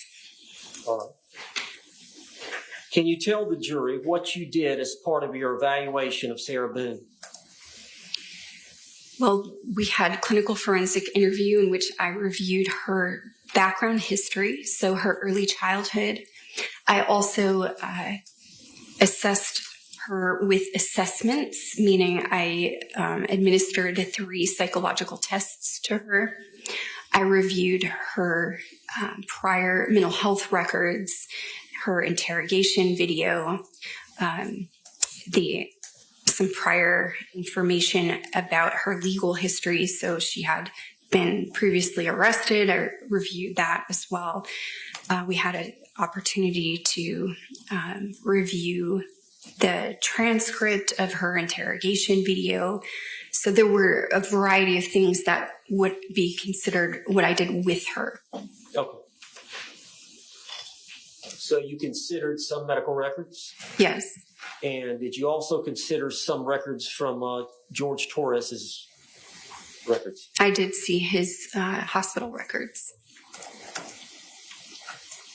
Now, do you consider, in doing an assessment and forming any opinions, an individual like Ms. Boone's upbringing in terms of where they grew up and what their family environment was like? Yes, that's part of gathering their background history, so biopsychosocial information. And did you consider Ms. Boone's upbringing in forming any opinions? I did. Can you tell us a little bit about that? Yes, so of her history, I found it pertinent that she was raised with... Conduit 704. Roach. The objection is sustained. Would you have considered, as part of her family background,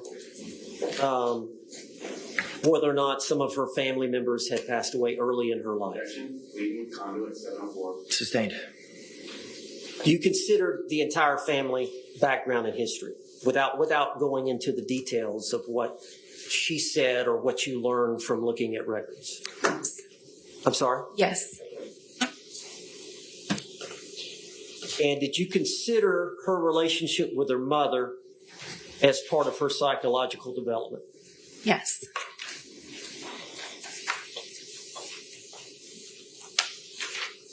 Now, do you believe that Sarah Boone does have some narcissistic traits? I do. She doesn't qualify or meet the criteria for that diagnosis, does she? I did not diagnose her with that. Can you elaborate on or explain how you feel that Sarah Boone does have some narcissistic traits? Well, in meeting with her as part of the evaluation, the narcissistic traits that I identified would have to do with, as she described, being a straight A student. She reiterated about her abilities, and I felt that that was evidence that she had low self-esteem, and her coping mechanism was to identify what made her stand out, and that would be consistent with a narcissistic trait.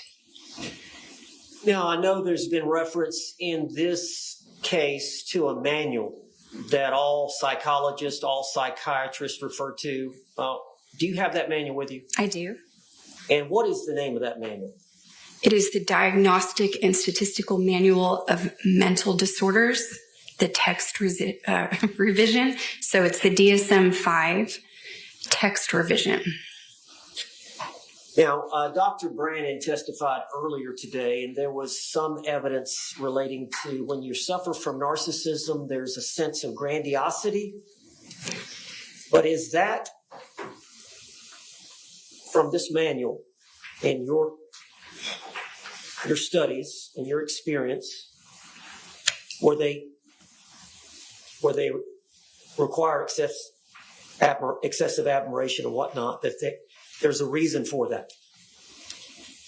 If I'm understanding your question, there's a criterion in narcissistic personality disorder related to that. What I'm getting to is many times you may have these narcissistic traits, but really you suffer from very low self-esteem. That's the underpinning of that criterion. Would you explain that to me? If I'm allowed to reference the DSM, then I can explain it best. Just don't read from it. Just all right. You need to review. If you need to read a paragraph and then explain it to the jury.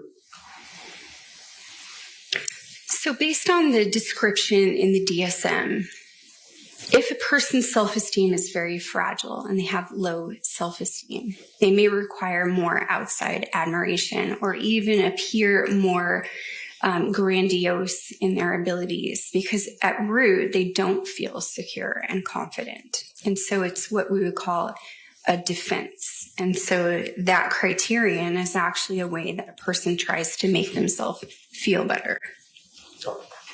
Anything else you want to say about that issue? Well, you asked me about why I didn't diagnose narcissistic personality disorder. And again, from the DSM, Are there criteria? There are criteria for each disorder. And so when you're assessing someone, they have to meet all those criteria for you to form that opinion that they actually suffer from that disorder? Well, the first, I guess, issue is, do they have the criterion that are listed? And then the second would be, is there a different mental health disorder that would better explain the criterion that you're seeing? The criterion within the DSM overlap considerably across disorders. And so there are some helpful guidelines within the DSM to remind you of that you may have what's called differential diagnosis. So if you're considering one thing, that you also are directed to look at other things. So that happened in this case, in this instance, that the DSM guided me to also look at other things. But just for purposes, to make it clear, you did not diagnose her with narcissism, that disorder. That's correct, because the DSM's description guided me that would not be an appropriate diagnosis. Why did you not diagnose Ms. Boone with a personality disorder? Well, first of all, it has to be a pervasive pattern of distorted relational abilities. So basically, if she is demonstrating in a variety of settings that she has these symptoms. And then secondarily, the diagnosis of post-traumatic stress disorder is listed when you're considering personality disorders. The DSM guides you that if there are personality changes that are associated with the exposure to a trauma, then you should consider post-traumatic stress disorder and not a personality disorder. Have you diagnosed her with anything? And we'll elaborate on that, but through your assessment, have you diagnosed her with anything? Yes, so she has a diagnosis of post-traumatic stress disorder. She has symptoms of anxiety that would be consistent with post-traumatic stress disorder. So that is an anxiety disorder. And you feel like she suffers from post-traumatic stress? I do. Now, at the time of this event, we're talking February 23rd of 2020, you were aware that she did not have much family support? Yes.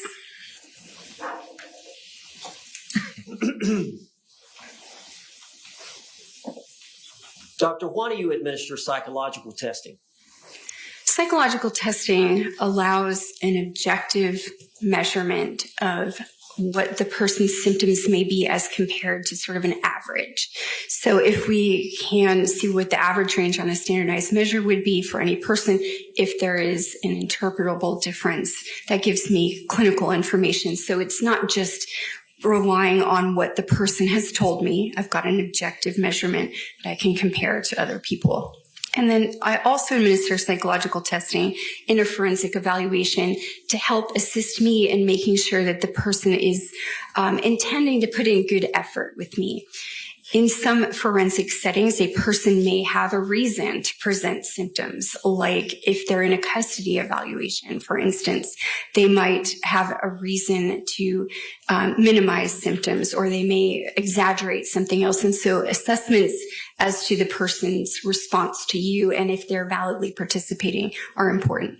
So there are tests to see if you're faking or malingering or that type of thing? Right. And so you would call it feigning mental health symptoms when the person is either far exaggerating a symptom they do have, or if they're pretending to have a symptom that they do not actually have.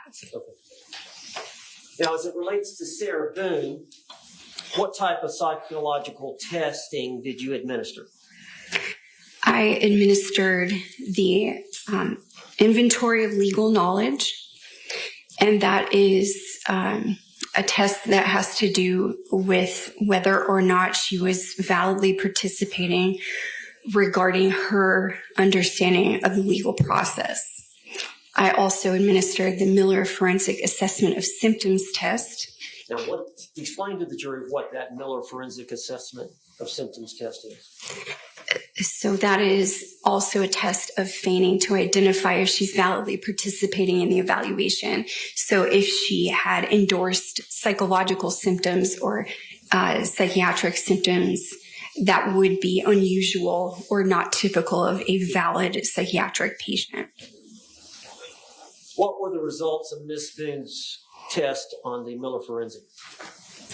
She validly participated. There was no indication of any feigning or malingering. And as far as the inventory of legal knowledge case, what were the results? Again, she was validly participating, and she did not even come close to the cutoff. That would put her in the range of feigning. Can you tell the jury what the purpose of the clinician-administered post-traumatic stress disorder scale is? Yes. So that would be considered a very useful assessment of post-traumatic stress disorder. It allows me to interview a person about exposure to a traumatic incident and then identify if there's a change in behavior that has occurred as a result of that exposure to trauma.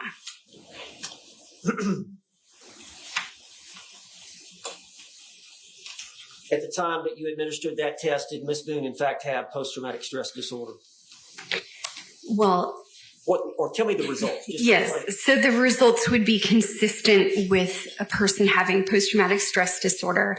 I do not diagnose from one test. That wouldn't be appropriate, but it is consistent with the background and the symptoms that I had previously, taken down during my evaluation of her. So the clinical portion, we go through symptoms.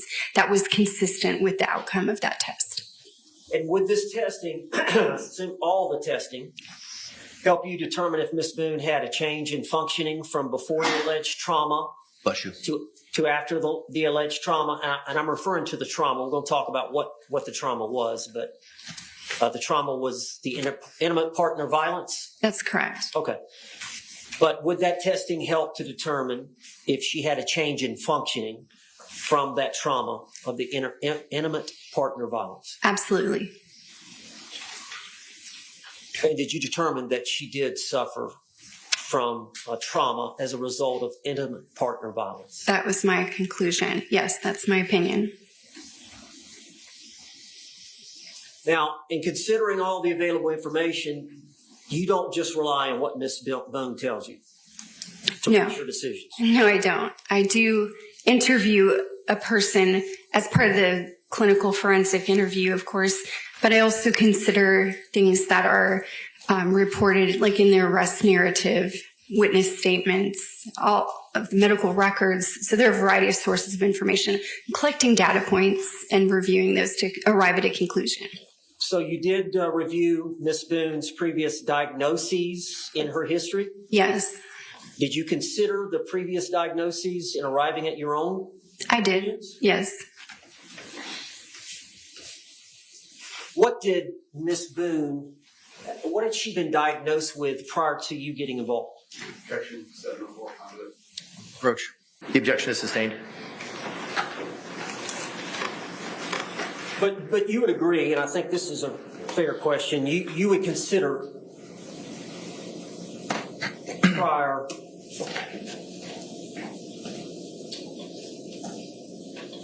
other experts who may have diagnosed her with something? So I would definitely consider her mental health records, diagnoses previous clinicians may have arrived at the time when I diagnosed her myself. Okay, given the assessment that you did with Sarah Boone, and considering the totality and the time you spent with her and the other records, did you diagnose Sarah Boone with anything? Yes, so post-traumatic stress disorder. It's my opinion at the time of the offense, she had depression and she had an alcohol use disorder. All right. I know we've talked about post-traumatic stress disorder. I don't know if I need to ask you anything further. I think the jury probably understands that. Is there anything else you wanted to add about that disorder?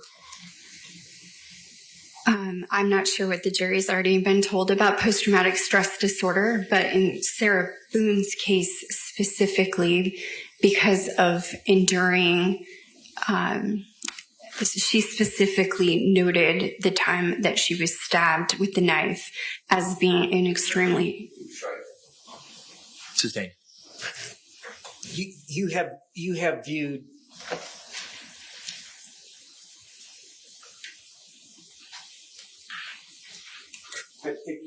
some exhibits involving her being stabbed? I think that we have had exhibits in common. I'm not sure what was admitted. Have you seen the physical scar from Sarah Boone being stabbed in the back of the leg? Yes, I've seen her scar. Right. You're saying? Overruled. Just generally, without getting specific, I think I've explained post-traumatic stress. But if there's something else the jury you believe the jury needs to know, but it's a sort of trauma that occurs as a result of one or more events. Post-traumatic stress disorder is the psychological after effect of being exposed to a very significant stressor or cumulative stressors that make the person's behavior, thinking, and mood change. And so the change can include things like the person becomes hypervigilant, is easily startled, has trouble thinking, has trouble sleeping. So their body is in a state of agitation. It can also include changes in mood that would include irritability, difficulty relating to others, and that they might be resistant to trust easily. So those are all features. They have trouble sleeping sometimes. Yes. Sleep deprivation is a real issue. It's associated with things like nightmares and having trouble settling. Now, you mentioned that you had diagnosed her with depression. Can you just give us a general understanding for the jury of depression? So the persistent sad mood, including feelings of hopelessness, helplessness, having difficulty concentrating, sleep problems, changes in appetite, those would be typical of depression. And Sarah Boone suffered from that?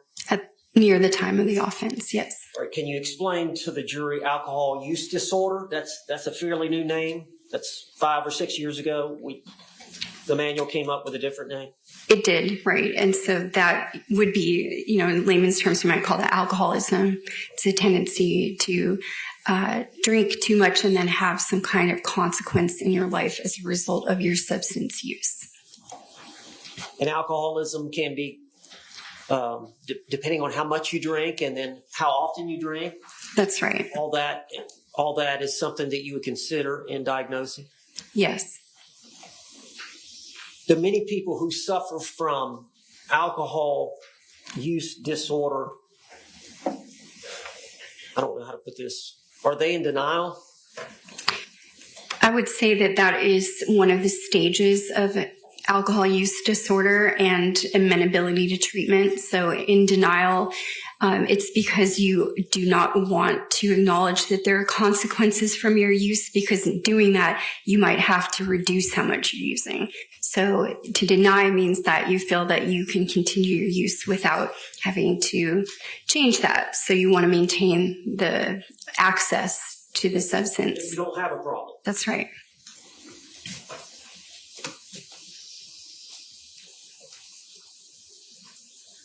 What is the difference between traits and a diagnosis? Well, we all have personalities, and so you're going to have coping mechanisms that include personality styles. So for instance, even though you might not be diagnosable as something, there are times when if you're upset, hurt, frustrated, you have a mood state that's unpleasant, you're going to deal with that by using some kind of coping mechanism. So traits of personality disorders might be present in the way that you deal with inner pain, things that you don't like feeling. So some people, for instance, if they feel uncomfortable, they may cling too much or become excessively bonded to try to escape a feeling that they don't like. And that might be a dependent personality trait. It doesn't necessarily mean that they have a personality disorder, because that would have to be pervasive across like all the environments. But when stressed or upset or not feeling good, you're going to use some kind of coping mechanism, and that might be one of the criterion, for instance, of the personality disorder. You would call that a trait. And is it your understanding that this trauma that one suffers from repeat domestic violence can cause one to be considered suffering from the syndrome, we call it battered spouse or battered woman syndrome? Yes. So the diagnosable condition would be PTSD or post-traumatic stress disorder. That's how a clinician would label the response to trauma. The pattern between partners, the person's coping mechanism because of that trauma, that would be what's considered battered spouse or battered partner syndrome. And you're aware that that concept of being traumatized by the battered spouse syndrome or the post-traumatic stress is relevant to a self-defense case. Yes. In a criminal context. Yes, I understand that. Can you tell us a little bit about that? Well, under the battered spouse syndrome, the person would experience a trauma or a situation in which they feared harm. And based on that fear of harm, they would react in a certain way that might not be understandable to other people. So their fear is based on the pattern of behavior between them and their partner. That might not be the case for another set of people. Now, I know that Dr. Lenore Walker is the one who first uncovered this syndrome back in the 70s. Her research study generated the term. She was interested in why battered women specifically at first, that was what was studied, didn't leave their partner because, of course, they're experiencing traumatic events, risks to their life, but then they didn't leave. So she undertook the original research study on that.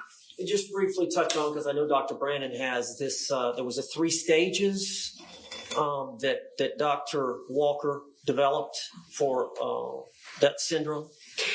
I think you're referring to phases that a person may go through, or the cycle of the relationship. That includes the tension building phase, in which there is the first instance that tension is building within the partner. There might be a change in tone, a signaling that there's a difference in agitation.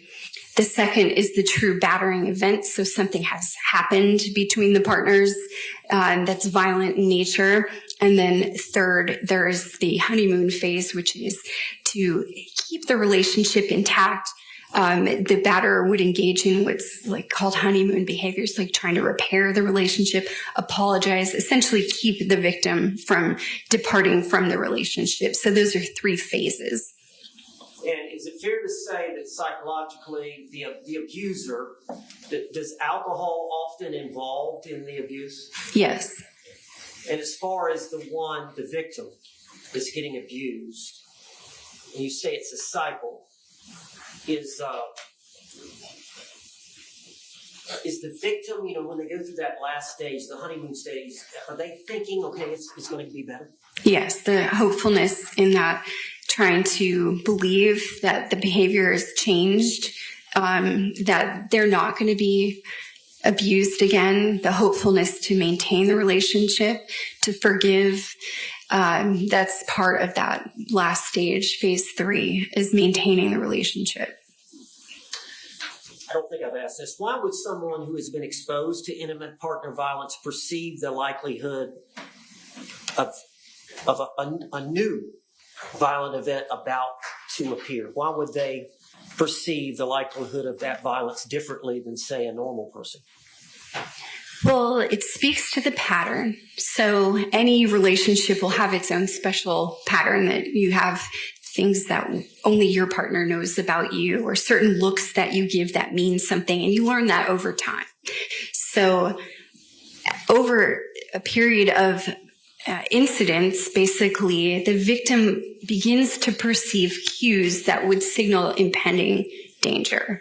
Those cues could be really subtle, just a change in tone, or some small behavior that might not mean much to another person, but it has preceded other violent acts. So, for instance, if your husband decides that he is not going out that night, he might put on different clothes to stay home. And that could be a signal, like abuse and violence has occurred in his stay-at-home clothes, for instance. That might not mean much to another person because, again, it's specific to that dyad. Those two people know those patterns.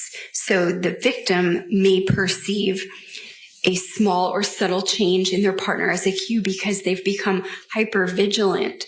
The body knows when it's experienced a threat to itself, and it will take note. We record memories differently when we're at risk.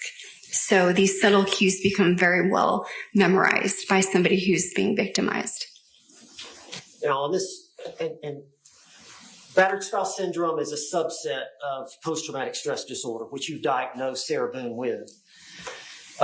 When those personality changes occur and they persist after an individual has been exposed to this extreme stress, is that when the diagnosis occurs? The changes would be as a result of the pattern. The person experiences a change, like in their sleeping, in their hypervigilance. That's when you can diagnose it. So you can have a trauma or an experience of a scary incident, but it doesn't mean that you will absolutely have post-traumatic stress disorder. You have to have those reactive symptoms that would suggest that it's present. In your opinion, and I know you've gone over this event with Sarah Boone, this February 23rd, 2020 event, is your opinion that she was suffering from battered spouse syndrome at the time of that event? Yes, she had the patterns ingrained in her behavior that would be typical of a victim who's responding to traumatic events in a predictable way. So that would fit that. And it's fair to say that because of the intimate partner and the prior violence, that you would have a heightened sense of when danger was about to occur. Yes. When a threat was about to occur. Yes. A threat of danger. That's right.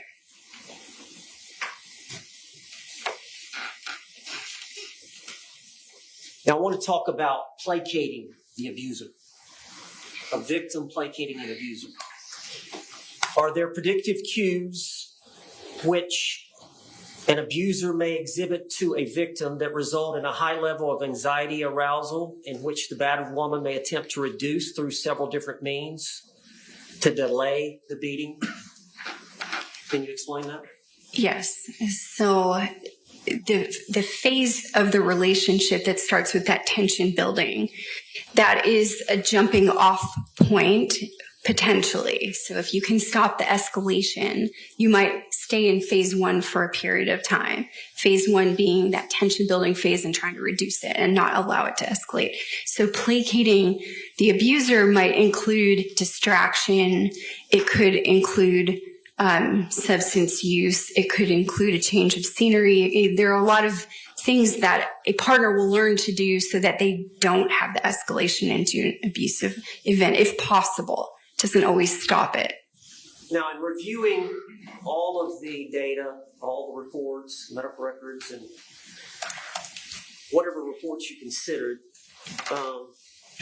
videotape that you may have watched, as it relates specifically to Sarah Boone, are her words her power? Her words, I would say, are the weapon that she has. Explain that to the jury. In reviewing the available videos that I had to review, you would see that when Ms. Boone is very stressed, when she's experiencing a high level of anxiety, she becomes short in her tone. You can hear that in her voice. There's a strain. Sharper words come out. I think that that is the way that she would try to respond to Mr. Torres. You can hear that sharpness in her voice when she's very stressed out. Now, would you agree that victims may exhibit a range of behaviors when they're suffering from intimate partner violence? Yes. Self-isolation? Yes. Suicidal thoughts? Yes. Substance abuse? Yes. And there are often physical signs of injury such as bruising? That's correct. Chronic fatigue? Yes. Learned helplessness? Yes. Can you tell I know Dr. Brannon spoke on it, but could you tell us a little bit about that? So learned helplessness is when you start to form the opinion that nothing's going to make any difference. It comes originally from an animal study in which dogs were shocked, and the research study indicated that even when dogs were given an opportunity to escape the environment in which they were being shocked, if they were shocked enough, they just stopped trying to escape. So even though they had an opportunity to do so, they did not do that. That's called learned helplessness. It's the idea or belief that what your actions are going to do are not going to make a difference, so don't try. What are intrusive memories? Intrusive memories are an element of post-traumatic stress disorder in which you don't want to be thinking of a traumatic event, but it intrudes on something else you're trying to do. Like maybe you're folding socks or something like that, just doing something mindless, and that's what takes over your thought process. It's not something that you're trying to think about. We could plan what we're thinking about, or sometimes if you're just having this intrusive experience, that's not what you were intending to think about at all. Is that one of the conditions that someone may suffer when they have this syndrome of battered spouse? Yes. I know there can be triggers that bring on these memories. Am I correct? That's correct. Are there also symptoms of this syndrome where, like in the alcoholism, where you have denial that you're in the middle of this cycle? Well, as part of the relationship, there's an element of pleasure. Like you have early on in the relationship something that binds you together. So you're remembering that, you're hoping for that, even though the repeated cycle is going through the phases 1, 2, and 3, you keep hoping for elements of that honeymoon phase, wishing that it was better. So it is like denial. You're imagining the way it used to be. You have a recollection of that person showing you positive behaviors, and you're hoping for that. I also think it is typical for victims to not reveal to other people that the abuse is going on. And it seems like denial. In other words, your coworkers ask you, like, are you okay? Did something happen to you? You're not likely to disclose that. That looks a lot like denial. It is a denial in public of some of the private issues that you're having in your relationship. And that's because it's embarrassing. It's revealing a loss of control to other people. It's revealing that things aren't perfect.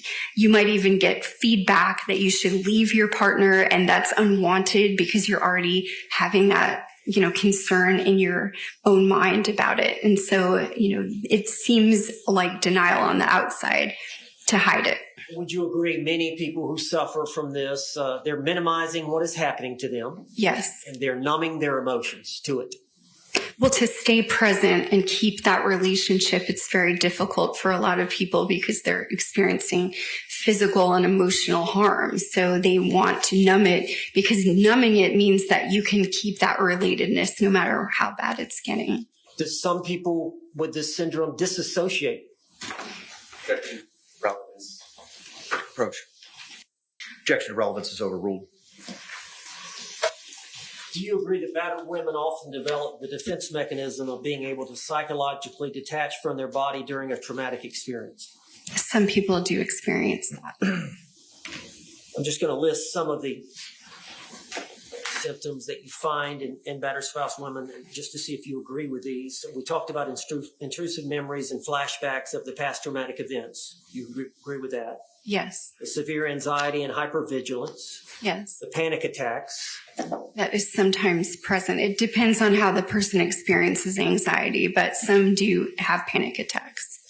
Very low self-esteem. Yes. Poor body image. Sometimes. Feeling that they have no control. Yes. Sexual dysfunction. It can be, particularly if the trauma includes sexualized attacks. Short-term memory problems and confusion. Yes, that's part of PTSD sometimes. And they can actually have physical health problems from the chronic stress and physical violence. That's correct. Fear. Yes. Constant fear. That's correct. Now, the abusive partner, the abuser, part of the abuse would be hitting, kicking, punching, choking, burning, and biting. Approach. All right, you may proceed, sir. Part, I'm asking about common things that occur by the abusive partner towards the victim that create this intimate partner violence or create this syndrome in the woman. Hitting. Yes, that could be an overt act. Kicking. Yes. Punching. Yes. Choking. Yes. Burning. Yes. Using weapons to hurt you.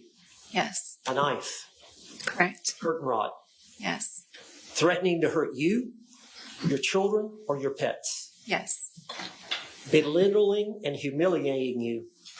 That's correct. Taking your car keys.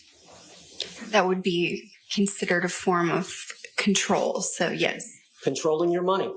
Yes. Control where you go and who you see. Correct. And who you can talk to. That's right. Force you to have sex when you don't want to. Yes. Stalking you. Yes. Slapping you. Correct. You agree victims that suffer from this abuse experience feelings of anger? Yes, that can be in some of the phases. Sadness? Yes. Hopelessness? Yes. Worthlessness? Correct. Intense feelings of fear? Yes. Abusers have a tendency to have low self-esteem themselves. Overruled. Abusers. Overruled. The abuser can have low self-esteem himself. Yes. Have a desire for power and control. Correct. Have a tendency to use alcohol or drugs. Yes. Abusers oftentimes have temper. That's correct. Become jealous easily. Yes. Very possessive. Can be. The victims can suffer from severe psychological distress. That's correct. Is that what Sarah Boone suffered from? Yes. Dr. Harper, I'm showing you Exhibit 14. This is 5 photographs. Did you watch the video of the TV, the Batten TV? I did. You considered that in your analysis and your diagnosis? Yes, I did. I'm going to show you some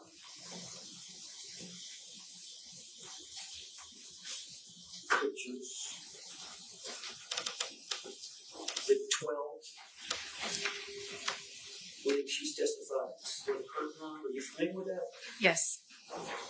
Exhibit 11. Are you familiar with this photograph over here? Yes. Exhibit 10, which is her arm. Are you familiar with that photograph? Exhibit 9, picture of the blood knee. Exhibit 8, picture of her black eye. Yes, I've seen this. Picture, exhibit 7, picture of her Sarah's lips and it's like an eyebrow. Yes. And this is a composite exhibit 6, which is of the stab to her leg. Are you familiar with those? Yes. And I don't know if you see this exhibit 5 is where she spilled some soup as a result of his behavior. I'm not sure if I've seen this photo, but I've seen a medical record associated with that. Of that burn? Yes. Exhibit 4? Yes. See with that? Looks like exhibit 3. She was slapped with a tongue. Yes. 2. Picture of bruising in his book.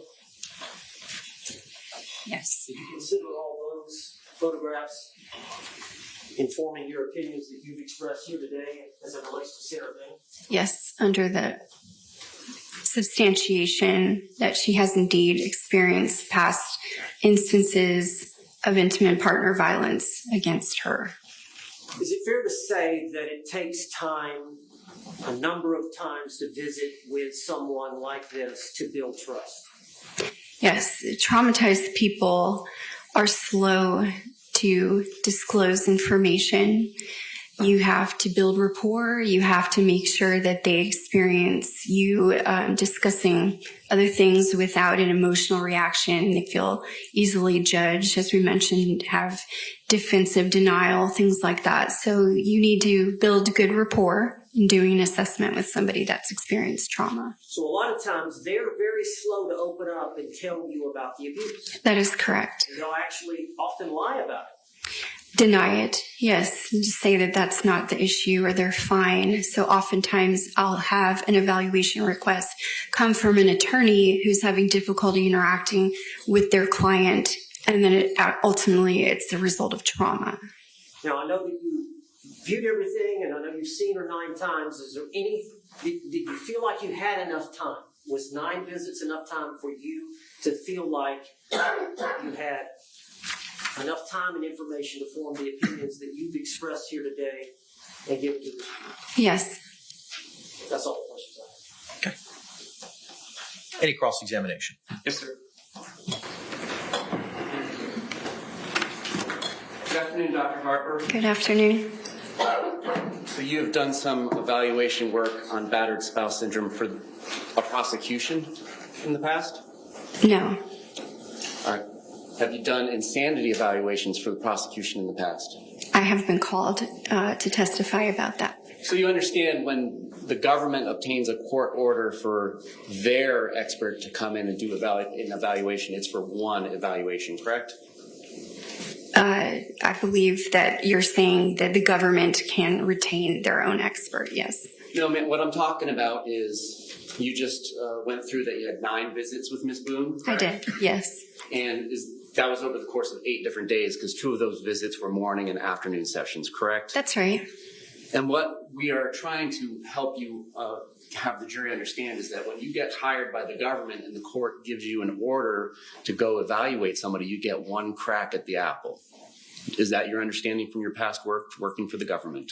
No, that's not always correct. There are many instances in competency evaluations where evaluators will request additional visits if they cannot determine their opinion on the first visit.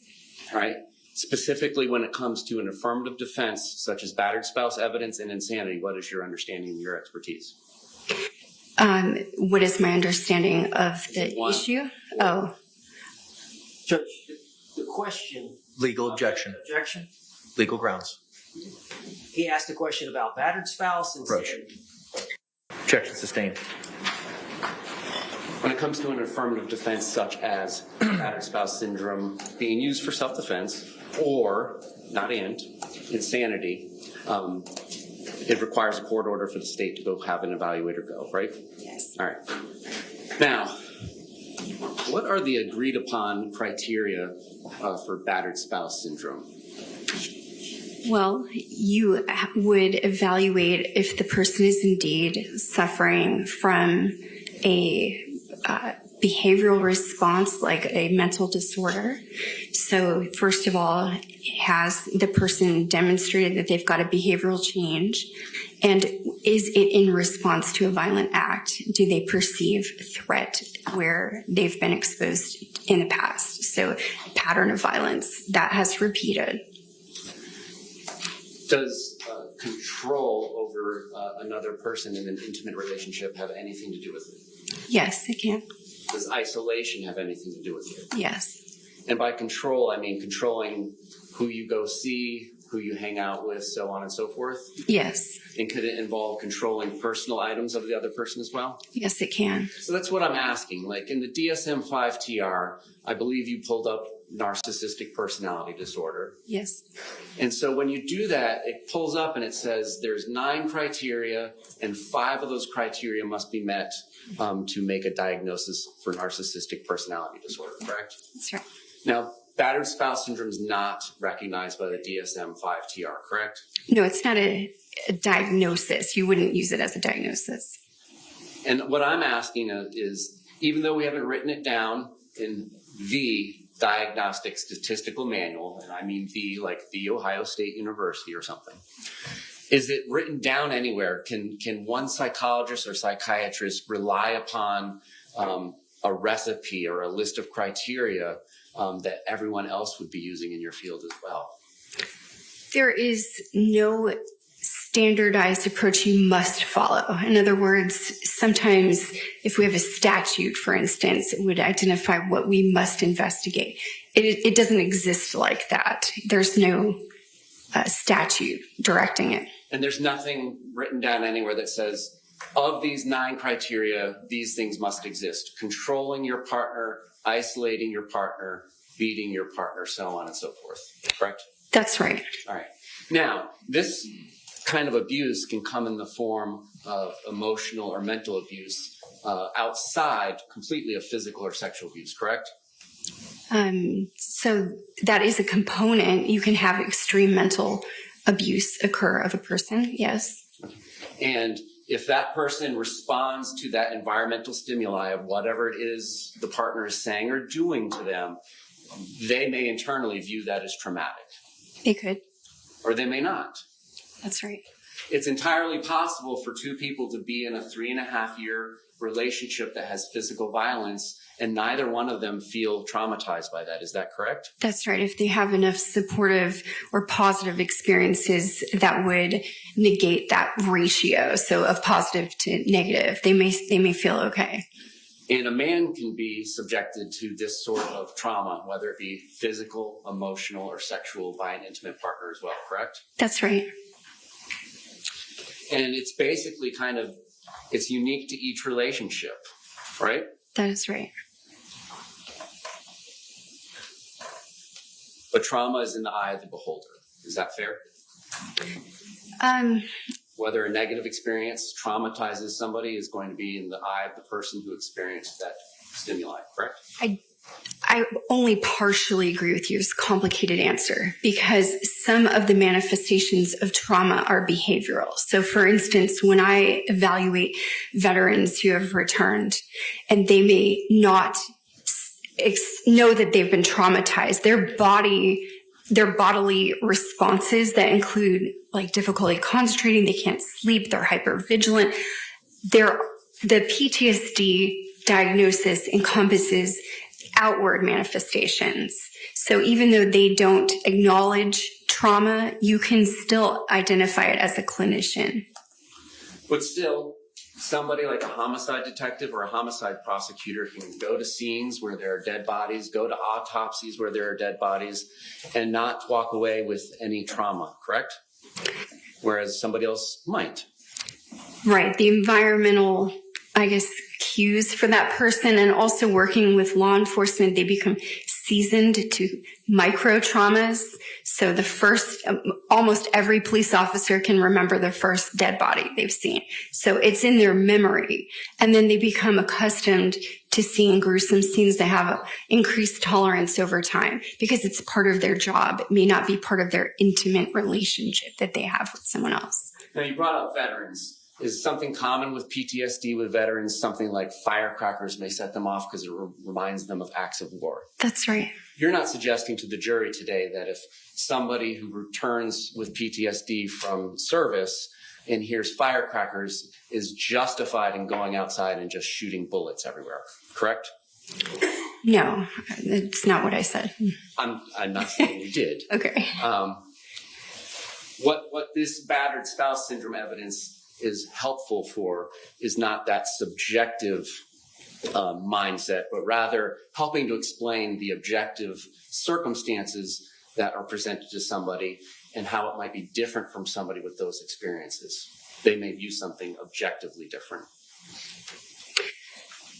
I partially disagree with your question because I would say that there are incidents or actual events between partners that would be a factual thing, something has happened. And then the person subjectively experiences that as, intrusive or controlling or traumatic. So that is the person's felt or subjective experience. The objective part is what happened. But again, as a forensic psychologist, you're familiar with the justified use of force instruction, correct? I'm not a lawyer, though, so I'm aware of it, but I cannot debate fine points of that with you. I'm sorry.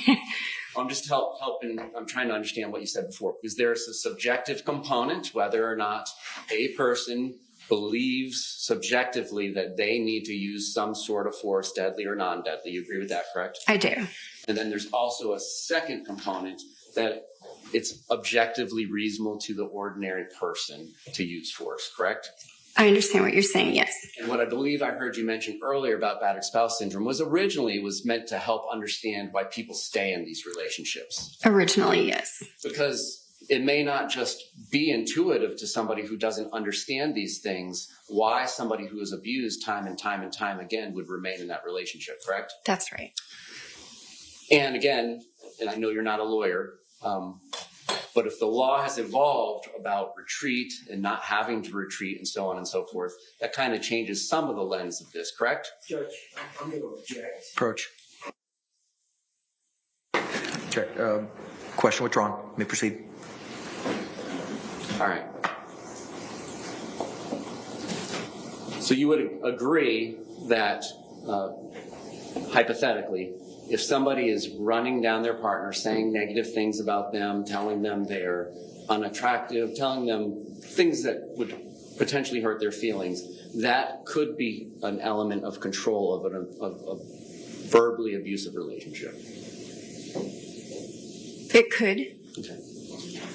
Propping one up, hypothetically saying, I'm the best thing that has ever happened to you, you'll never do better than me. Is that a potential component of the control that one in an abusive relationship might exert over an intimate partner? Yes, to try to not encourage their partner to leave them. Yeah. Considering gifts, hypothetically, that one partner has given to another partner, but considering it still to be your property because you gave it to them, is that a form of potential exertion of control over an intimate partner when you give somebody hypothetically a bike, but still consider it your own bike? I mean, I don't think that's strong evidence of that. I think that it does happen in relationships and people do that in general, but I wouldn't say that's like really specific to this. How about hypothetically exerting control over your intimate partner's identification papers, such as a birth certificate? So that can happen. People will hide things that are required for work. For instance, like your driver's license or things like that. Now I'm asking yes or no questions. If Mr. Owens would like you to elaborate further, he's going to have that opportunity in a little bit. Okay. Hypothetically, if one partner destroys another partner's belongings, is that a potential example of exerting control in a relationship? Yes. Thank you. Hypothetically, is threatening to or actually using legal process as a threat against your intimate partner in a potential indicia of controlling your partner? For instance, X, Y, or Z, or I'm going to get you arrested. Yes, I would agree that happens.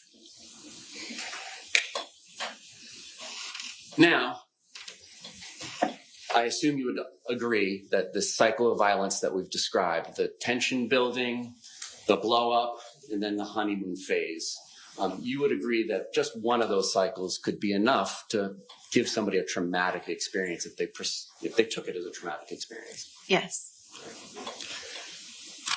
The defendant described her first date with Mr. Torres to you, did she not? She did. And at the time of this first date, they had obviously just met that night at a bar, correct? Right. They were not financially intertwined, correct? That's right.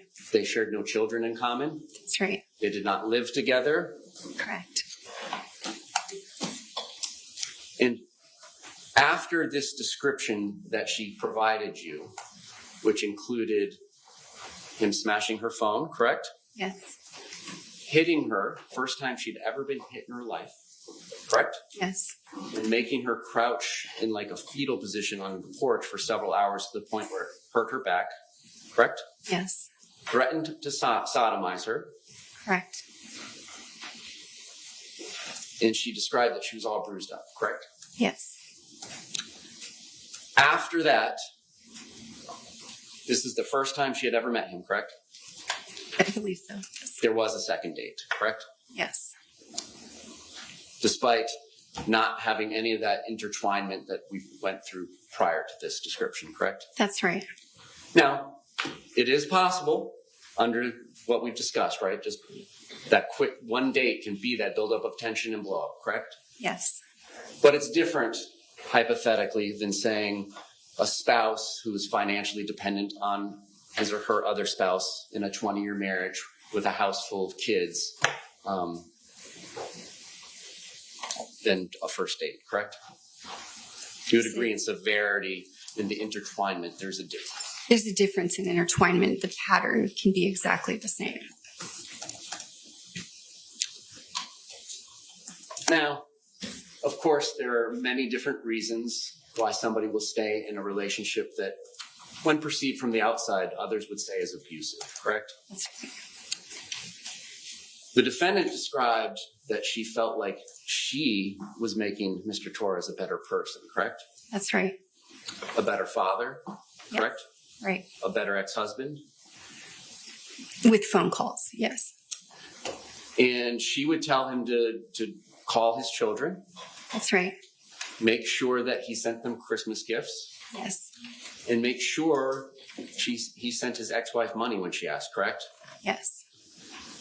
So you would agree those are indicia, or indicators, sorry. Understand.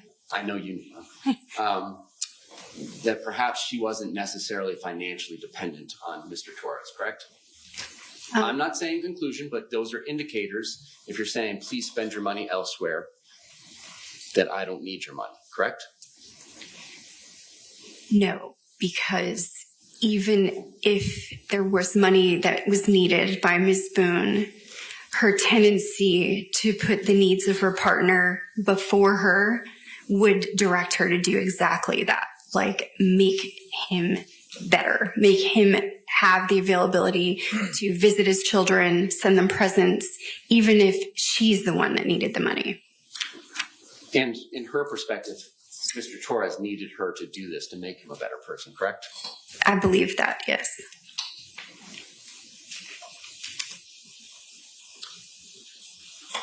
How many years of her adult life did she describe working? I don't think she gave it a specific quantity. We just went through a variety of her jobs that she had in the past. And, you know, she was low 40s when she met you? 4 years ago? That's right. So she had been 18 for probably about 24 years. Did she give you a 24, right? 24 plus 18, 42? Oh, you said for 24 years, and that's why I was confused. You can't be 18 for 24 years, but 24 years ago, I would agree. Did her work history kind of flesh out to be 24 years is what I'm asking? I'm not certain. And at the time, in the apartment in 2020, she had not been working, correct? That's right. And had not been working for some time. That's right. And what she was doing was living off of the settlement that she had been bought out of with her husband. It was lump sum plus $1,000 a month in alimony and $100 a month in child support, correct? Yes. And it was Mr. Torres who would work, correct? He worked at Ace Hardware, I think. When he would show up. Right. Sometimes he didn't show up, is what she indicated, correct? Yes. Because of his drinking problems. Yes. Did she describe to you, well, let me strike that. She did describe to you one instance, at least, where violence occurred in front of her child, correct? Yes. And that her child had gone to school and reported it, correct? Yes. And you understand as a forensic psychologist that teachers are mandatory reporters, correct? That's right. Did you review any DCF records in this case? No, I didn't receive any DCF records. Did Miss Boone ever indicate to you at any point in time she became too afraid to let Lucas come over to the house? Yes, there were times where she would ask Mr. Boone, so Brian Boone, to not bring him there. And Mr. Boone was aware of this because she would say things like that, correct? Yes. And at different times, she told you that she would go over to Mr. Boone's house to escape the violence of Mr. Torres. That's right. And February 24th of 2020, the child was scheduled to be picked up by Miss Boone, correct? That's right. Despite everything that she was aware of and what Mr. Brian Boone was aware of, correct? Right. And you saw in her police interview that she swore on the life of her son that she was telling them the truth, correct? Yes. Yes. Object. Approach. Objection sustained. Or phrase it. She swore on her son's life that it was not intentional that she ended up killing Mr. Torres, correct? That. I object. Approach. Objection sustained. Question is stricken. Members of the jury, questions are not evidence, and you're not to give them any weight whatsoever. Mr. J, you may proceed. She, quote unquote, swore on her child's life that it was not intentional. That. Correct? Before I answer, I'd like you to direct me to that part of her interview. So I'll strike it with you. It's on video.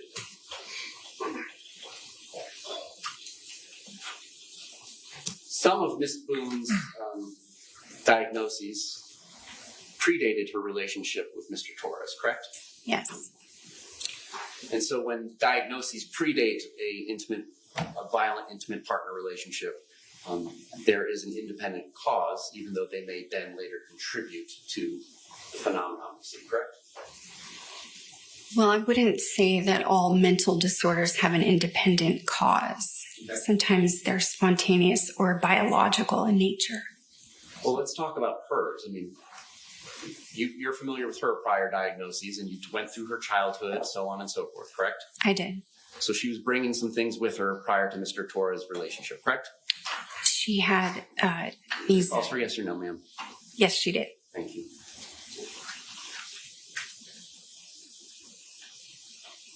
You reviewed some Advent health records, correct, of hers? Yes.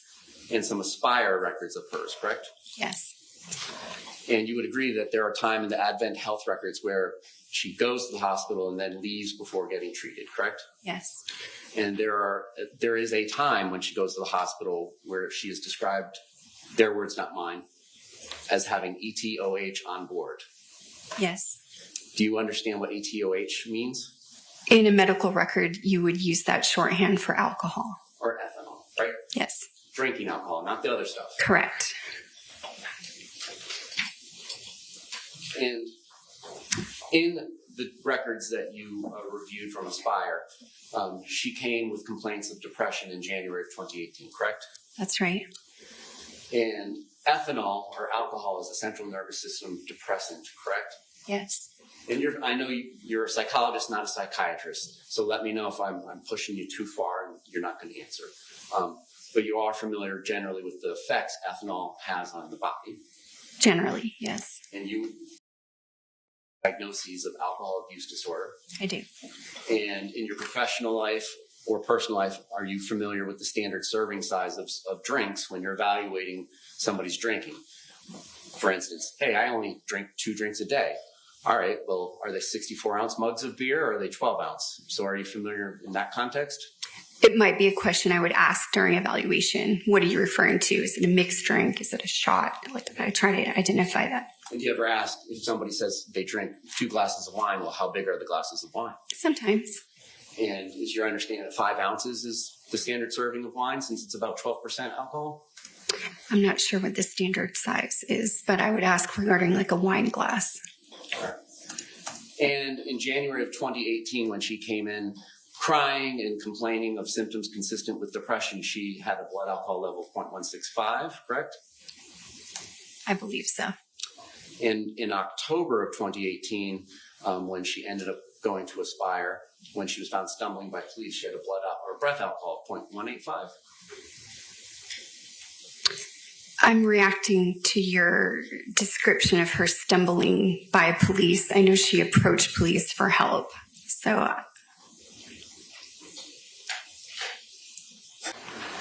what I'm showing you is what is page 2157 on records from Aspire that was provided to me by the defense on September 22nd of 2024. And just at the top, you read the first to the 4th lines. All right, Judge, I would ask that she be allowed to read that entire paragraph of the rule of completeness. Approach. You may proceed, Mr. J. Thank you. All right. In October of 2018, there was a second visit to Aspire, and that was based upon her being found stumbling by law enforcement with a 0.185, correct?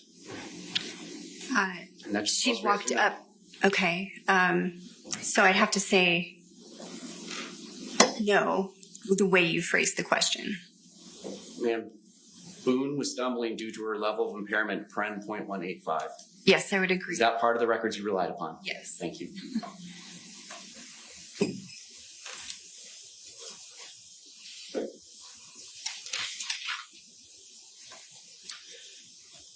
When you talked to Ms. Boone about that, she kind of just described an event of June of 2018 and blurring those 2 events, did she not? No, she told me she had 2 different Baker Acts. Did she describe it as being June of 2018? I'll have to reference my interview note to find that if you would like me to. No.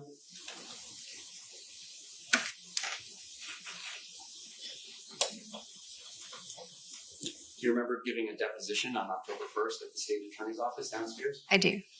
And at that point in time, and I'll ask the opposing party, want me to show her prior statement before I ask her that? I think she's got a deposition. Do you have your transcript? I do. Okay. Just so for the record, it's page 34 that I'm referring to. Line 16, 17.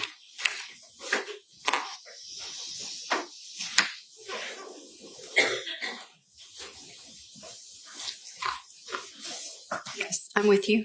Okay. She described that as June of 2018. That's what I said in my deposition, that she was describing her experience in June of 18. And she described this experience as going to the hospital to find a pastor, correct? Yes. And ends up going to what we call Lakeside then and Aspire now, right? Yes.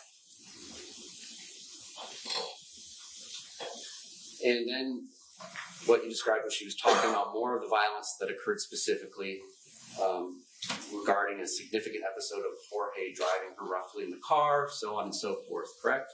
Yes. All right. Those were two separate incidences. January, when she came looking for the pastor, correct? So I'm just clarifying that there's a record that we started with this conversation from October of 2018, and there is a description of her trying to go to the hospital to seek a counselor. So those are two different instances. In January of 2018, when she went to the hospital crying and signs of depression, Bless you. she indicated that was because her husband and son had gone out of town and she was feeling lonely and sad about having lost her job a few weeks earlier, right? There were numerous stressors there, yes. Nothing mentioned about any problems with somebody named Mr. Jorge or George Torres, correct? You're talking about January? Yes, ma'am. So the hospital records are not referencing her relationship with George on the January date.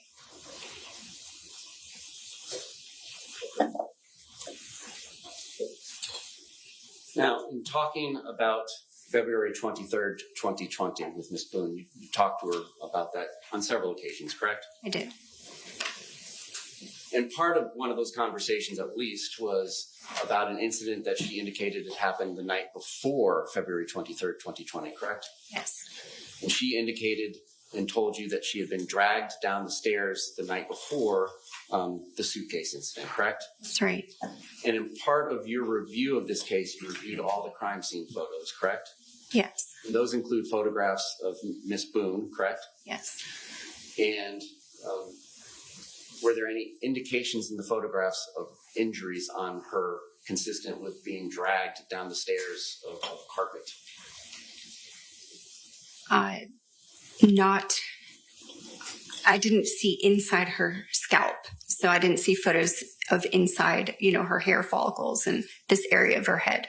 On her outward body, there were no indications of that. And did you ask her how it was that she was injured during this dragging down the stairs? I don't think I went through specific injuries to her, no.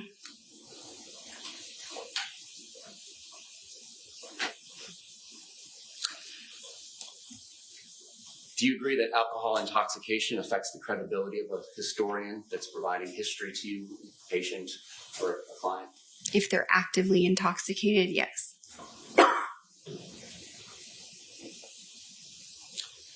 We had talked, you and Mr. Owens, had talked about narcissistic personality disorder earlier. Yes. And that is a recognized diagnosis in the DSM-5-TR. That's right. And there's 9 of those, correct? 9 traits?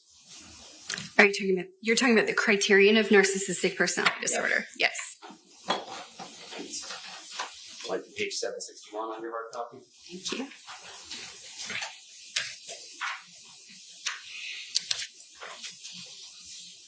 All right. Was I close? I have a digital copy. 760, but okay. One of the criteria is have a grandiose sense of self-importance. For example, exaggerates achievements and talents, expects to be recognized as superior without commensurate achievements, correct? Yes. 2 is preoccupied with fantasies of unlimited success, power, brilliance, beauty, or ideal love, correct? Yes. 3, belief that he or she is special and unique and can only be understood by or should associate with other special or high status people, or institutions, correct? So 3, just caveat, it says believes, not belief, but the rest of what you said I agree with is the criterion. 4 requires excessive admiration. Yes. 5 has a sense of entitlement, unreasonable expectations of especially favorable treatment or automatic compliance with his or her expectations, correct? Yes.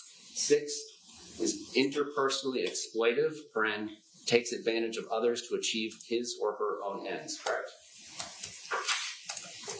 Is interpersonally exploitative. I agree. 7, lacks empathy, is unwilling to recognize or identify with the feelings and needs of others. Right? Yes. 8, is often envious of others or believes that others are envious of him or her. Right? Yes. 9, shows arrogant or haughty behaviors or attitudes. Yes. Now, you believe that she has traits of that disorder, correct? Yes.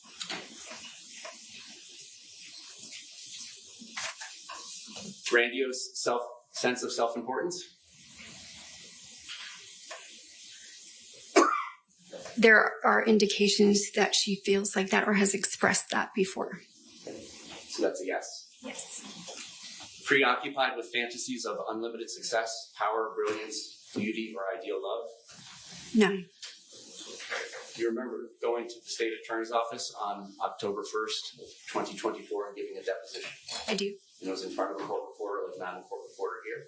Yes. And you swore to tell the truth, the whole truth, nothing but the truth, correct? Yes. And referring to page 89, lines 18 through 20. Let me know when you're ready. Are you ready? Yes. Did you give the following answer to the following question? Preoccupied with fantasies of unlimited success, power, brilliance, beauty, or ideal love? And your answer was yes? I did answer yes there. Okay. She does not, according, in your estimation, does not believe that she is special and unique and can only associate with high status people, correct? No. Does not require excessive admiration, correct? Correct. Does have a sense of entitlement? Yes. Is not interpersonally exploitive? Correct. She is not.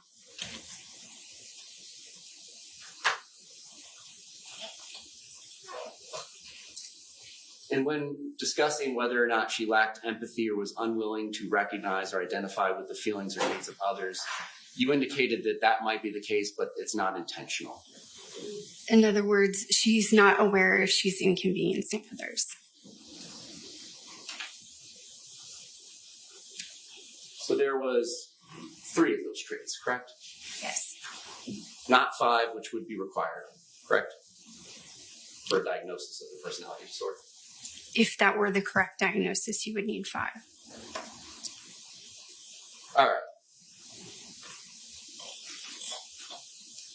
During your conversations with Ms. Boone, the defendant in this case, she explained to you that cheating to her means when Mr. Torres would look at pornography, correct? Correct. Not a real life woman, correct? No, not that he was engaging in sexual intercourse with actual women. Part of the records that you did not review were the text messages that were part of the phone extraction of her phone device, correct? That's right.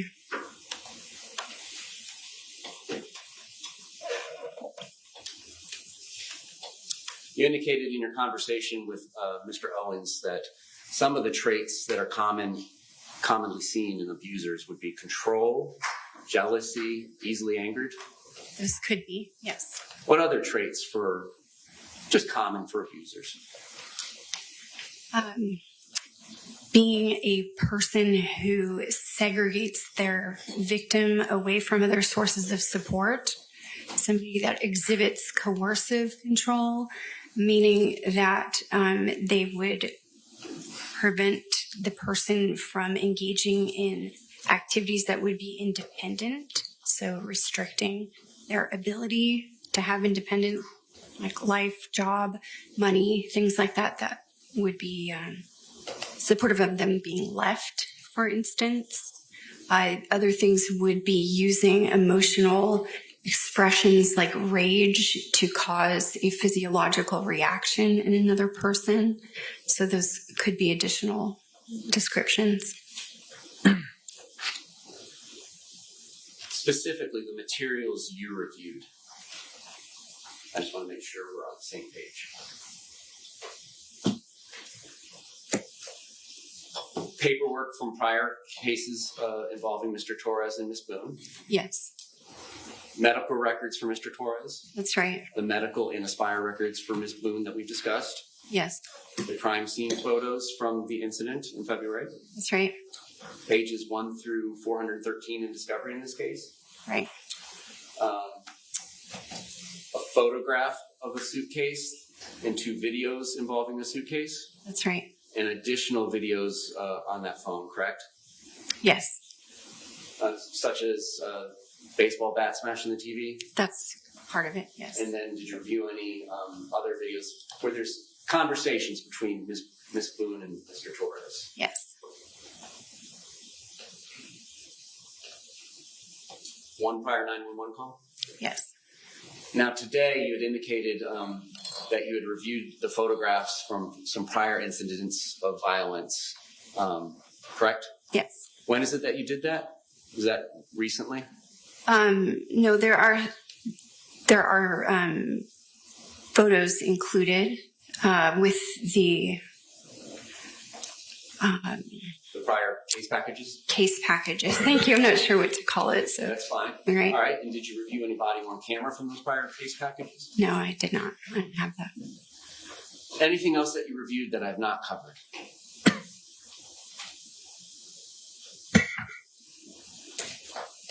Are you speaking of documents only? Yes. Materials other than your 9 visits with Ms. Boone. All right.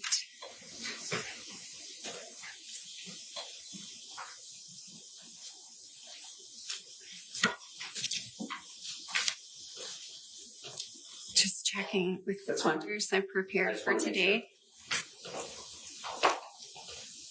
I don't know if, I guess that would be part of the discovery. The investigative report is within those 413 pages.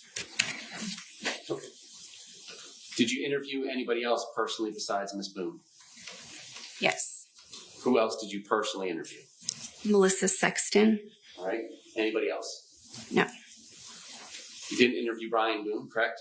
I did not. You did not interview their child in common, correct? No,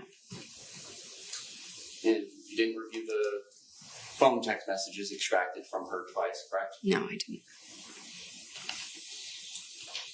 Did you review any records from the jail? No,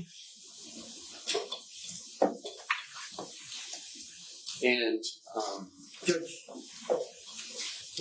Yes.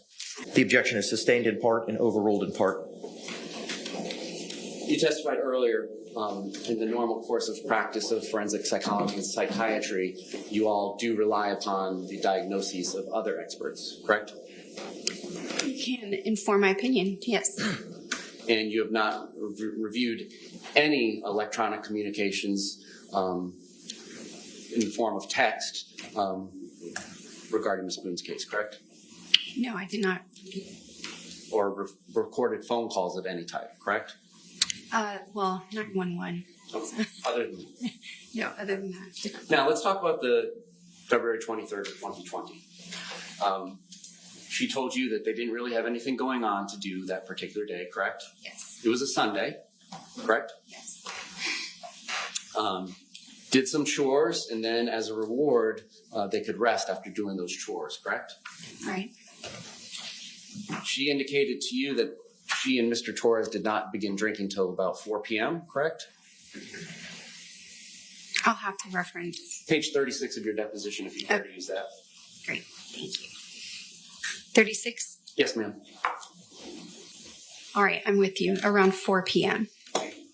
And you reviewed the crime scene photos of this case, correct? I did. That included receipts for some purchases that were made at Publix on February 22nd and 23rd, correct? That's right. And one of those receipts was a purchase for a 1.5 liter bottle of Woodbridge Chardonnay at 12:17 p.m. on February 23rd, correct? Yes. Did you question her about the inconsistency of them having purchased a bottle of wine at 12:17 that afternoon and not start drinking until 4 p.m.? No. And did she tell you that they had any wine left over from the day before that they consumed that day? At some point, I'm not sure if it was the day that I was going through this line by line with you in my deposition, but I am aware, yes, that there was an unfinished bottle of wine from some other date. And then as the receipts show, there was 2 additional bottles of 1.5 liters of wine purchased at 12:17 p.m. and about 5:30 p.m. on the 23rd, correct? Right. Were you aware of approximately how much Ms. Boone, the defendant, weighed at the time of this offense, February 23rd, 2020? Around 100 pounds. And in the first 413 pages of discovery, I believe, was the autopsy report, correct? Right. And so you're aware that Mr. Torres was 103 pounds at his death? Yes. Do you take into account this alcohol consumption when evaluating what Ms. Boone is telling you about the events of the day? Yes. Did she tell you whether or not she was intoxicated by the amount of alcohol she consumed that day? Please silence your cell phone. Okay. You may proceed.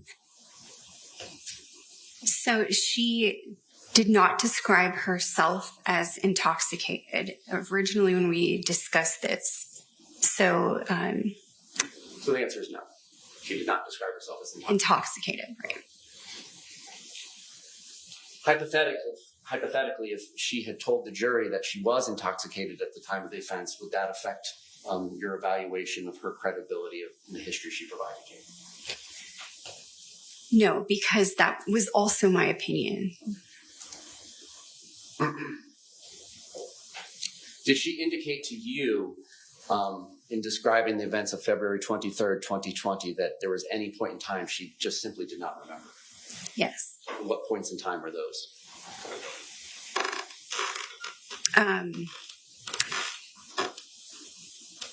So she did not remember taking the videos of the suitcase or the incident in the suitcase until she was at the interrogation room, I guess, and then they were going through them with her. Then she recalled that. I'm talking about specifically with you.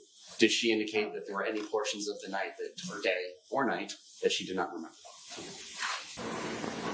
I can't recall anything specifically right now.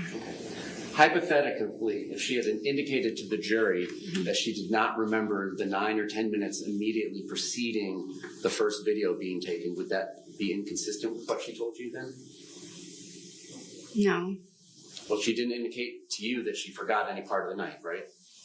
Right. She just didn't say that. So would it affect your evaluation of what she told you about the events of February 23rd, 2020, if she hypothetically has testified that she did not remember 10 minutes for videos? Not really, no, because the event and the course of events that she narrated to me occurred over several hours. So when you interview somebody about circumstances of an offense, it's the usual for someone to not remember every single minute for hours at a time. I can't imagine that anybody's memory could hold that much unless they have like photographic memory or something. I'm not asking about hours and hours of, an itemization of her day's events. We're talking about the 20 minutes of the offense. Does that affect the weight that you give her history she provided you? It's just yes or no. No. Now, what she indicated to you was the day had been going well. It was fun and games, correct? Yes. Conflict-free? To her, she said it was a good day. So okay. That's what she told me. She said it was a good day? Yes. And there comes a point in time where the activities turn toward hide and seek, correct? Yes. And she goes up to the shower? Right. And when she comes down from the shower, that's when Mr. Torres is in this suitcase, correct? Getting into it. And she goes over to the suitcase and zips it, correct? Yes. And did she describe whether it was 100% zipped to you or just a certain percentage? She said that it wasn't zipped all the way. Okay. And still then, that was funny to the two of them at first, correct? That's right. And then there came a point in time where Mr. Torres was getting mad about being zipped in the suitcase. She told me that he was getting mad. Yes. And that, in turn, made her mad. That's right. What Mr. Torres was saying was, I can't breathe, correct? That is what's recorded on the video. Well, I'm asking you about what you reported her saying. Well, what made her mad was not that he was saying he couldn't breathe. It's what he was saying that was making her mad. Well, what else was he saying? At the time, she said that he said something that was making her mad. And so that's the extent of what we talked about at that moment. So you didn't elaborate what something was that made her mad, correct? Right. She said he said something that made her mad, and that started making her mad.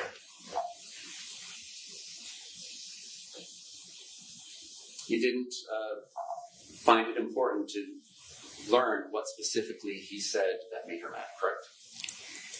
I don't agree that I didn't find it important. Okay. Then explain. Why wouldn't you ask that question?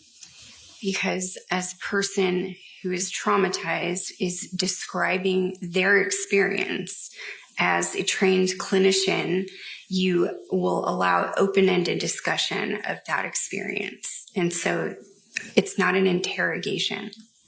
You don't go asking confrontational questions at the time of their first narration. Well, you had 9 visits with her. Did you follow up on your 9th visit? I asked her different questions about Did you ever ask her confrontational. Did you ever ask her specifically in any of your 9 visits with her what it was that he said that made her mad? No. She never described him doing anything to make her mad, but it was words, correct? Right.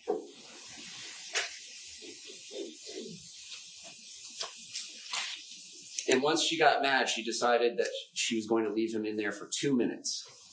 That's right. Not 3, not 1, but 2, correct? That's what she said. And the reason she was doing that was because she wanted him to understand how it feels to be choked and what she had experienced. That's right.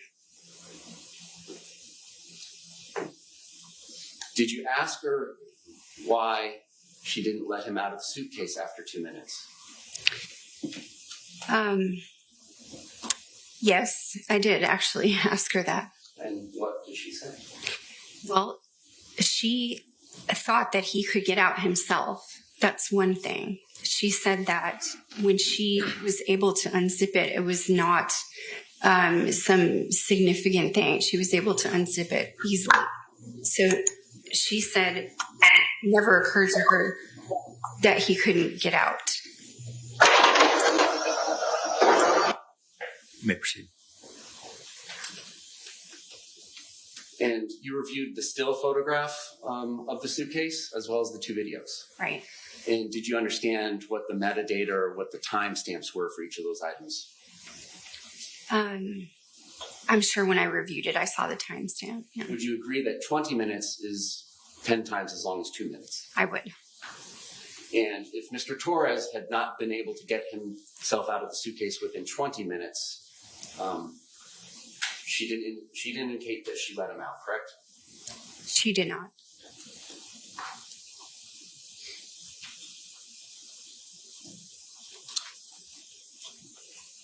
She described to you, Ms. Boone being the she, that she was helpful to the police? Yes. Do you agree with that assessment that she was helpful to the police? In the sense that she was having conversations with them without counsel, I would consider that helpful to the police.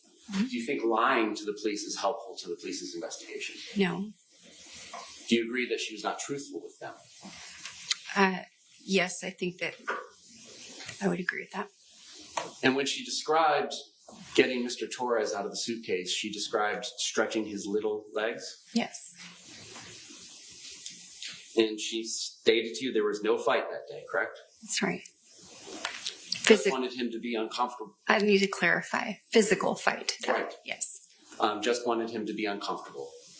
Yes. Correct. And then there's a description of a bat and her using it to nudge, right? Poke. Poke. And so, do we agree that that means like poking out like this as opposed to swinging it like you're a baseball hitter? I would agree with you. And you reviewed the autopsy report, correct? I believe so. Did you get an opportunity to review the autopsy photos? Yes. Did you question her when she said that she only poked him with the bat? No. Not in any of your 9 visits? Did I question her about whether, can you just repeat the question? I want to make sure I'm answering it correctly. Okay. Did you ever, in considering the autopsy report and the autopsy photographs that you reviewed, yes, when she said that she nudged or poked with the baseball bat, did you ever question her about that,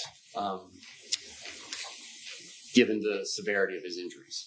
So to answer correctly, I did question her about how she used the bat. Okay. And she reiterated that she poked and she gestured what she meant. So I did question her about that.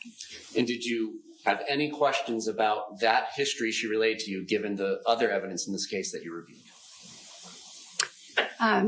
Just in contrast to the interrogation video. So that it didn't contrast to the autopsy photographs or report. Judge, I object. Roach. You may proceed. Did she indicate all this nudging or poking with the bat was done while he was inside the suitcase? Yes. She never told you that there was any nudging or poking with the bat when he was outside the suitcase? Correct. She indicated that she ended up flipping the suitcase over face down? That's right. Did she tell you about Mr. Torres calling his brother earlier that evening? No. Did she ever give you a history about a loud boom occurring inside of her townhouse that evening? No. And you never had the opportunity, obviously, to interview Mr. Torres about these things, correct? Of course not. No. No other questions? Any redirect examination? Briefly, Judge. Yes, sir.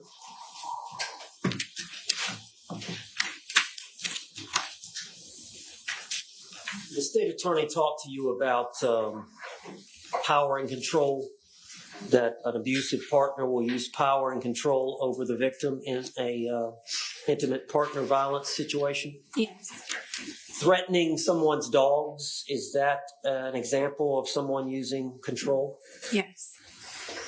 Taking car keys from the other party, is that an example of control? If they're withholding, yes. Taking a phone and withholding a phone? Yes. A debit card? Yes. Destroying a home, TVs, putting holes in the wall? Yes.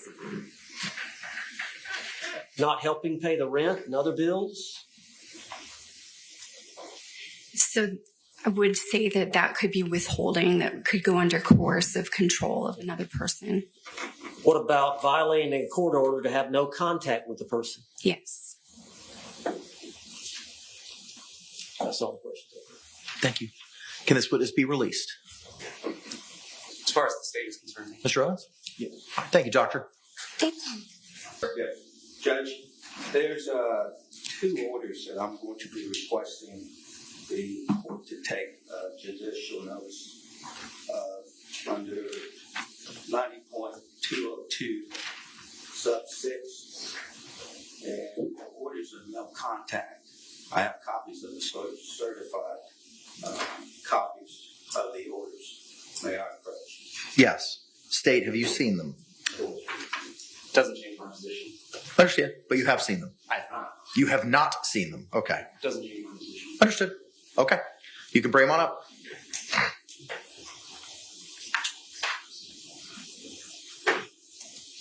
Thank you, sir. Court has been provided no contact orders issued in case number 2019 MM5062 on or about June 16, 2019, and a no contact order in case number 2019 MM5114 issued on or about June 19, 2019. Both cases styled State of Florida versus Torres George Jr. Let me hear any argument as to the judicial notice from you, Mr. Henderson. Judge, I think they're relevant. I think just from the testimony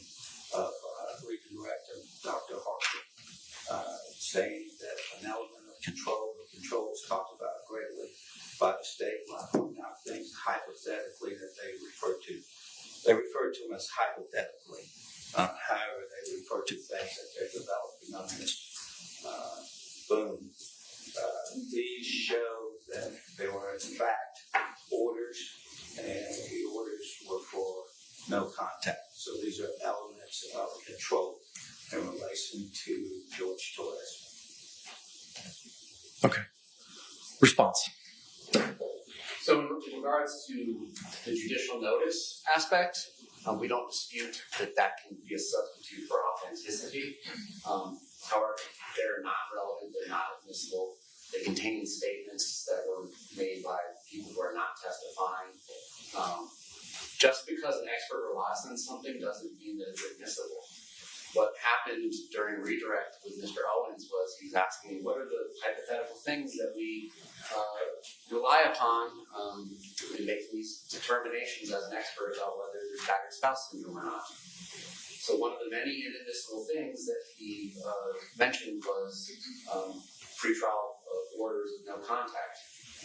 So it's fine. The expert can certainly rely on the fact that there may have been pretrial contact orders or no contact orders that were involved in this case, and she considered that. That doesn't make them admissible. There has been testimony, I believe, from Ms. Moon that there was pretrial no contact orders and violations of them. It's not a fact in dispute. It's just that doesn't mean that the paperwork comes in as evidence. So that's our objection. It's irrelevant and hearsay just because an expert relies on inadmissible evidence doesn't make it admissible. What's your response to hearsay? Judge, I think under the, as to hearsay, I think the statute takes care of that itself because it says that the court can take judicial notice. So that's the foundationary part. And it's not hearsay. It's an order of the court. We're in a case where we've gotten evidence of past domestic abuse. There was evidence of it started with the state about control. And these are things of control. And I'm sure the state's going to, in rebuttal, they're going to come up with things that they feel either by body cam or any other evidence that shows her exercising control. This shows Mr. Torres exercising control. It is very relevant. Okay. But how's it not hearsay? Just because it's a court record, it's still out of court statement. It's certainly being offered for the truth of the matter asserted. No contact order. Judge, that's why we have the thing that the court could take judicial notice of. There are certain things that court... But the case law says you can't utilize judicial notice to get around hearsay.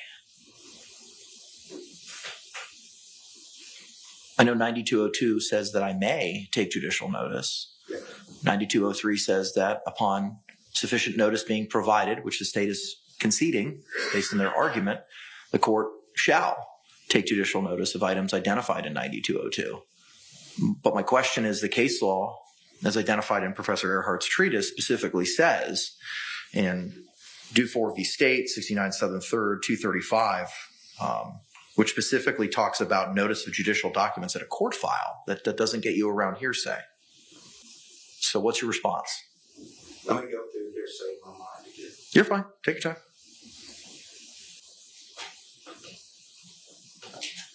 Judge? Yes. I'll start this way first. One of the exceptions to the hearsay rule is business records exception.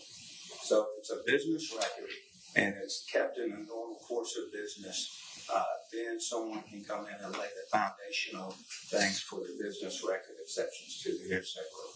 However, in this case, that would not be needed if the court takes judicial notice of it. That eliminates the necessity to do a business record in that foundation because the court, under the statute 90.2026, can take judicial notice of court orders. This is a court order. It's certified. I think it's an exception to the hearsay rule. Also, I think the probative value of these documents outweighs any prejudicial effect. Any other argument?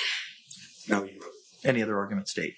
The fact that there was a pretrial court order of no contact between them is going to come in. I mean, on one of the body-worn cameras, Mr. Torres is like, well, you know, the court said I couldn't, but she said I could come. And I believe she testified to that during her examination. My objection is to the paper and the grounds that I've argued. Okay. All right. Thank you very much.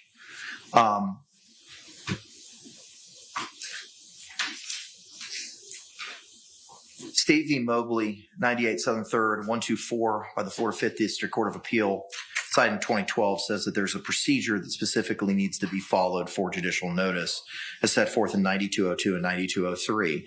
State is conceding that although there's not a writing, they're not objecting to the judicial notice concept. They're objecting to the evidentiary bases. I do find that it is relevant, but the problem is I have with hearsay. And the court, in relying on the Florida Supreme Court decision in Dufour, D-U-F-O-U-R v. State, 69 Southern 3rd, 235 at pinpoint 253 by the Florida Supreme Court in 2011, which states, while the court may take judicial notice of documents in a court file which were properly placed there, this notice would not make the contents of the documents admissible if they were subject to challenge, such as when a document is protected by privilege or constitutes hearsay.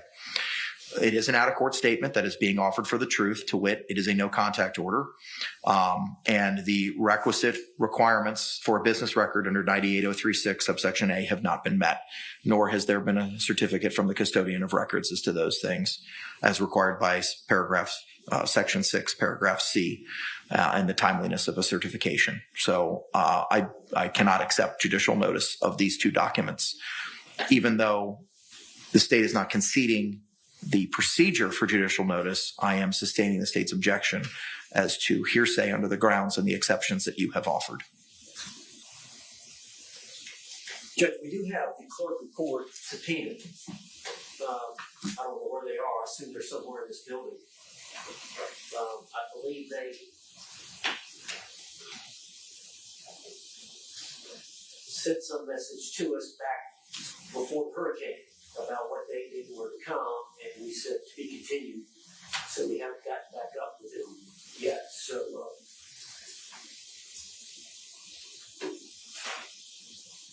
it would take me some time to check on that. It's 4:30. Was the subpoena still for this time period?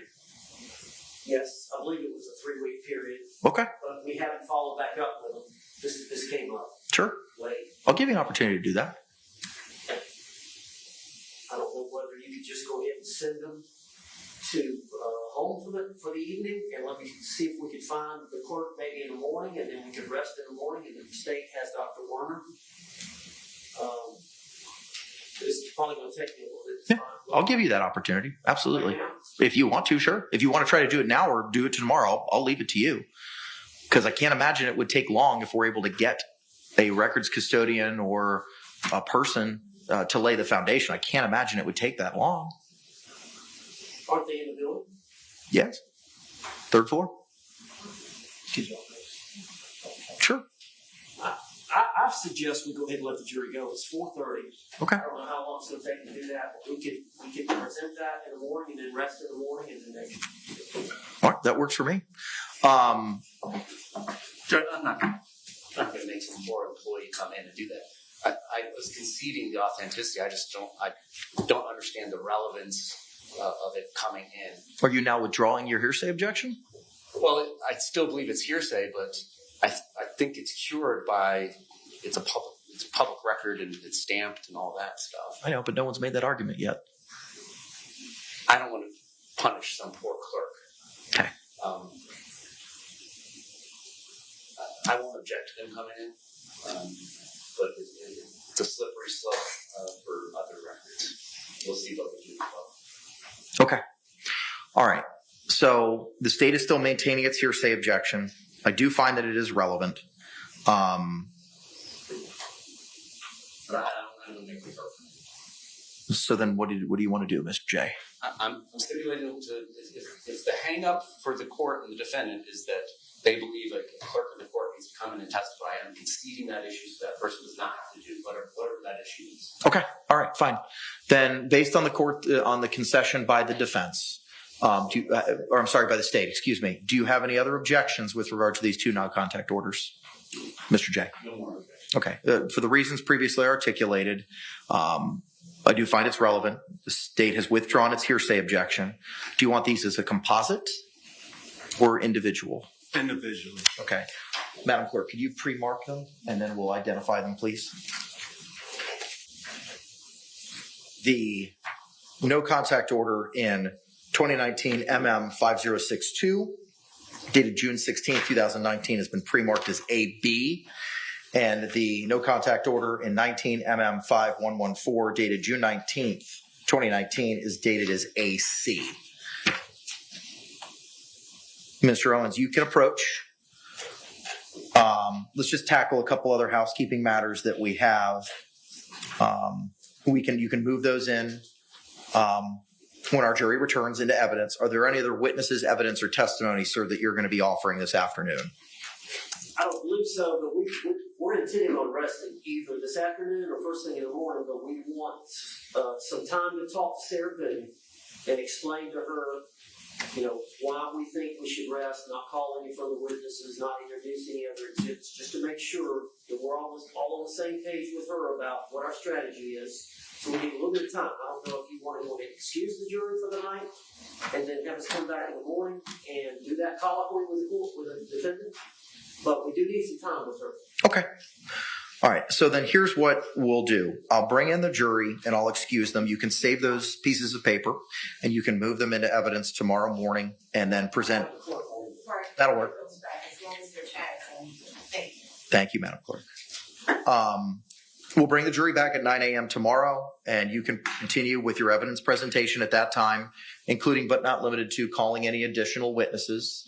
Court can have any further colloquy with the defense at that time. The state then can put on its rebuttal case. The state, how long do you anticipate ballparking it for the court, your rebuttal case? I don't believe Dr. Warner will take long on our part. I'm not sure how long it will take on their part. And then there's about... How long is that for your part? I'm not going to hold you to it, Mr. J. Probably less than 30. How long do you anticipate your cross being? And ballpark it. Again, I won't hold you to it. His direct is 30. My cross is probably going to be 30. Okay, what else do you have to present?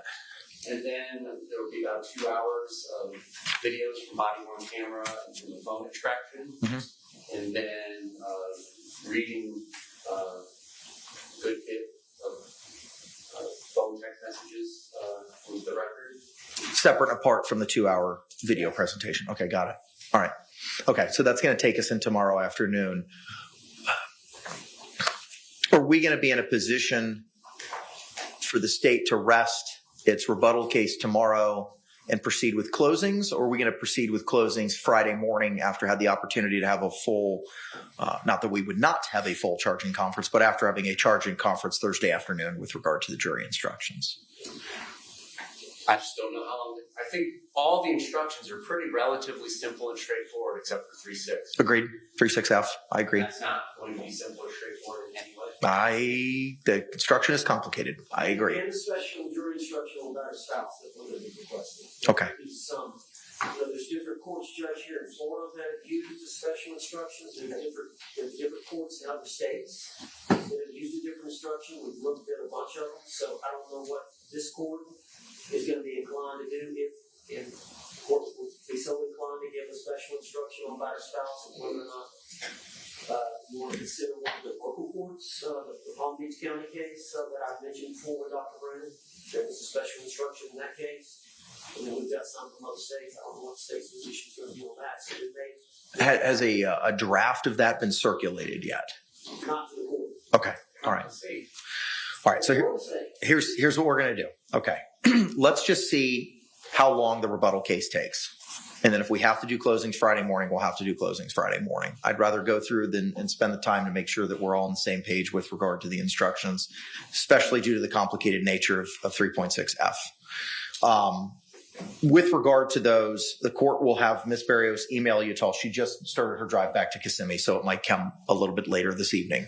I will have Ms. Barrios email to you all the red line that the court has worked on so far of the jury instructions provided by the state. the defense is to provide its markup of the 3.6F and 3.6G instructions and any other defensive instructions that the defense seeks to have read to the jury. Before 9 o'clock in the morning? I think so. That gives the state the opportunity during the lunch hour to review them in advance of our charging conference. I'll have it done before 9. Okay. Judge? Yes, sir. There was one thing. The state had filed a motion requesting a special instruction as to, I think it goes to voluntariness. I read the motion and the proposed instruction. I have no objection to it. Okay. All right. So just so the record's clear, we're referring to the state's request for special jury instruction regarding Florida Criminal Standard Jury Instruction 3.9B, defendant's statements